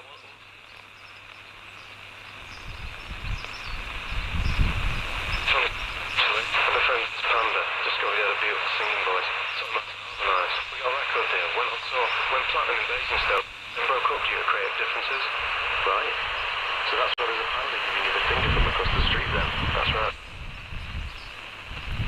Well, to be fair, for a little radio like that, that's doing fine. You can't complain about that. As I say, Radio 4 is Beautiful, gigantic structure, aluminium structure. Sounds fantastic. As a Yorkshireman, I wouldn't normally say this, but get yourselves to Lancashire to hear it. Get yourselves over to Leigh Lead. And I love the fact that these ceremonies, these artworks, and poetry maybe in coming back particular, up to can my help us room. direct our attention. I mean, ex-guest catches words and their relatives that might slip away unless a poet brings them together. Poet Gillian Allnutt lives in the northeast in Esh-Winning. She's a creative writing teacher. She was poetry editor for the wonderful magazine. oh what is that? Is it my microscope? Oh, it is. Part of it. Is it this light? Potentially.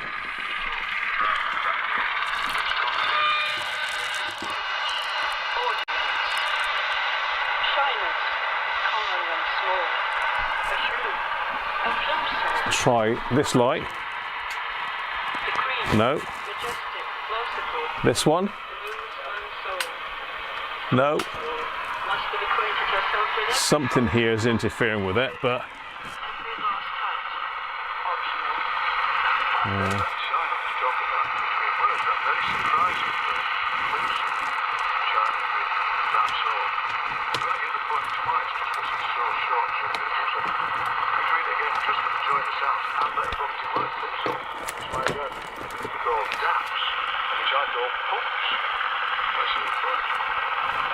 Audience. Shyness. Commonly swallowed. A shrew. A plimsoll. And that's all. Bequeath. Sitting yeah, it's the computer. If I hold it back here. herself with every halt and bolt hole of it. Every last hat. Optional. I imagine if you were the shrew, the plimsoll, the queen was the moon's own soul.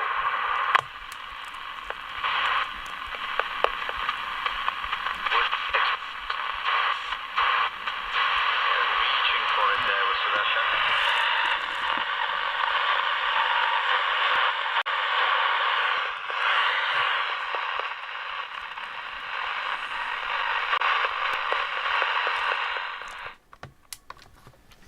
So we can try one more thing, and that is just connecting it up to that wire again. We're on batteries. I don't even know what battery power we got in those. I mean, they might be knackered, but our headphone socket seems to be okay, holding up, and everything else, the job done, isn't it? How about that? How about that? We were saying about that earlier, Ben. They sort of think it's got a bit of a reprieve at the moment.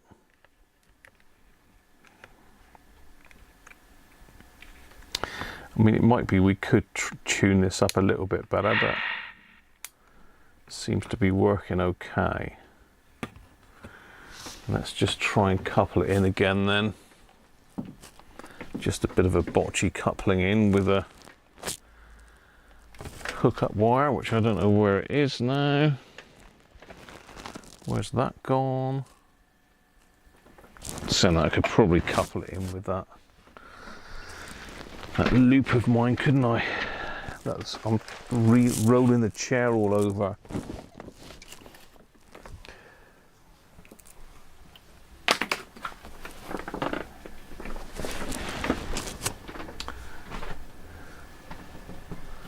Let's see if we can couple it in with this, maybe. Might be able to.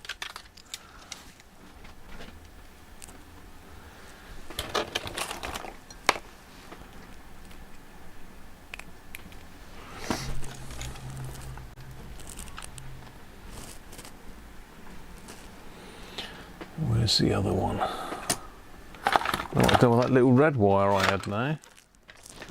The red hookup lead probably on the floor somewhere.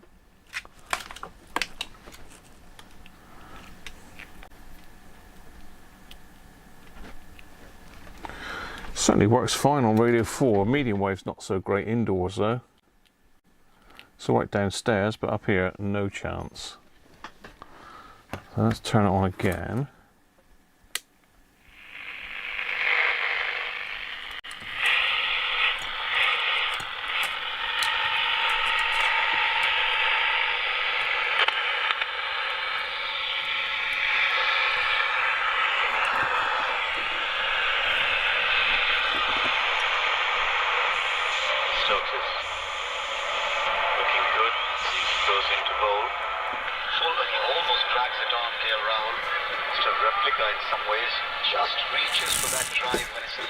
Is it Wales? He generally just uses that top hand. Yeah, he just holds his shape. In the first innings, losing his shape, brings that bottom hand in a little bit too soon and overly hitting it. It was a similar one just there. Yeah, not too far from making a mistake reaching for it. You're listening to Dispatch Special on 5 Sports Extra, BBC Sounds, and also on 5 Live through until otherwise advised. Here's Stokes balls down the leg side this time and looks to flick it away. Does KL Rahul? Doesn't. Jimmy Smith. Remember that you can watch clips of the action on the BBC website.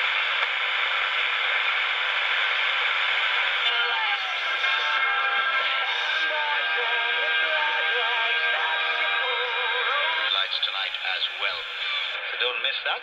Oh, he was great, wasn't he? Fantastic, wasn't it? 6 years.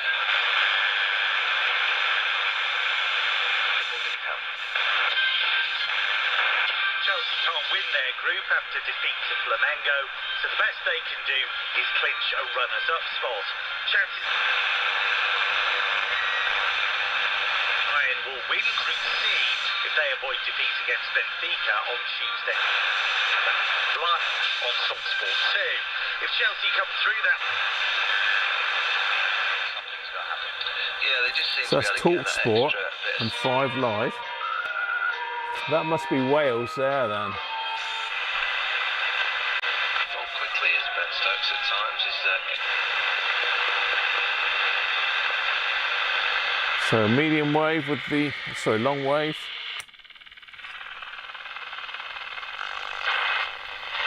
Never be alone. Even the Columbine, like a little corps de ballet, waiting in the wing of early afternoon, is poised to open. Later, the risen moon, as if mistakenly, will come upon the garden of love in the middenstead of my own. It's so great, the poets. Can invent words like didgeridoo. We should do more of it. Which once you said it, once I read it in the book, I felt like I'd known it all my life. Because there is a hum about dithering and doing, just like a didgeridoo. And you seem to have these other rhythms from other writers seeded in your ear, like the radical poet and artist William Blake there. It's uncluttered as well. Unclutteredness in a poem seems to be important. And you take out Well, there you are. What do you think? attempted to put it back. Single apostrophe can make a huge difference to a line. Is that how you feel? When I'm dithering over punctuation, Bit of a mess I want to leave as on the many bench here, but you know, that's normal, isn't it? half a line, positioning every word. And so I like to cut out all punctuation that isn't absolutely necessary for making sense of it. Let's hear one more for it, where the sounds do something.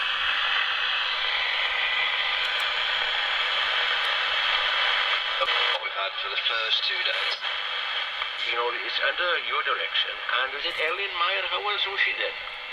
She's our fabulous accompanist, Ellen Meyer. That's She, definitely Radio turns up Wales. every week and keeps us all in check and makes us, make sure we're doing as we're supposed to. Cheers, Tony. Ranton, how are you and Evan? Very subnormal, you see, from many choirs I meet. Poppet. To get a musical director. Oh. Grounds come off. There we are, you see. You It's know. girls at the top in our choir. Actually, I tell a lie because our chair is Lewis. He's a male, Yes. and also our treasurer, Oh, there we go, yes. William. Yeah. How do you choose your repertoire? Because it's down to you, isn't it? Yes, well, it depends what's coming up, really. We sing lots of variety of songs, traditional, show songs, pop music. If we've got competitions coming up, then we do something maybe a little bit more challenging. So, yeah, there's a variety of songs. What's coming up in the near future. Yes. But in 4 parts, isn't it? Yes, soprano, alto, tenor, bass. Yeah, you're all So, yes. more or less equally sort of numbered then, you know, male and female. Well, you know, there's more women, I would say, than the men, but the men hold their own. How a few times lately. Well, that's all right. Won't be missing it, will he? He'll be up. Oh, isn't it? Wide awake. There you are, people. We are done. That is sorted. Oh, bit of a game that. I mean, I thought that would be a lot easier than that, but the only really bad cap was that 1 microfarad in the back, which was very strange. I did think it didn't have enough capacitors.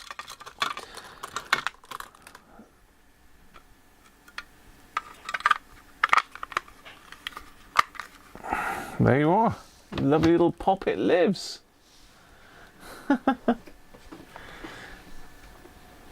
That's really no. You remember, that is Radio Wales. Ideal. Catch you all soon. Cheers, Derek. I think Anthony's gone, is he? Yeah, Anthony's gone. Sounds fine outdoors, away from all the noise, Joe, doesn't it?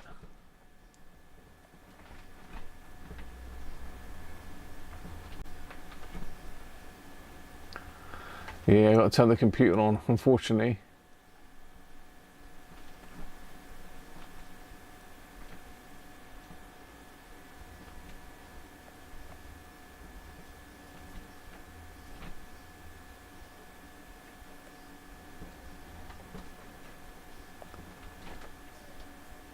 One with a leather case, very nice, Anthony. Martin's off, cheers out.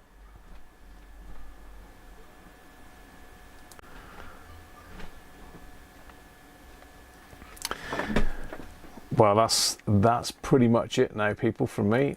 Hope you've enjoyed that. A nice old radio, and thanks very much. Thanks very much for sending it all the way from Canada. All the way from Canada, Pat. So thanks very much, and it's going, it's working. The battery's sorted, the headphones sorted, everything's sorted. Just needs a bit of a clean up, and maybe getting on the test set and see if we can eke any more out of it RF wise and IF wise. But apart from that, it's a goer. So thanks for that, people. I will see you next week, and have a good week. Bye for now. Hopefully this will work.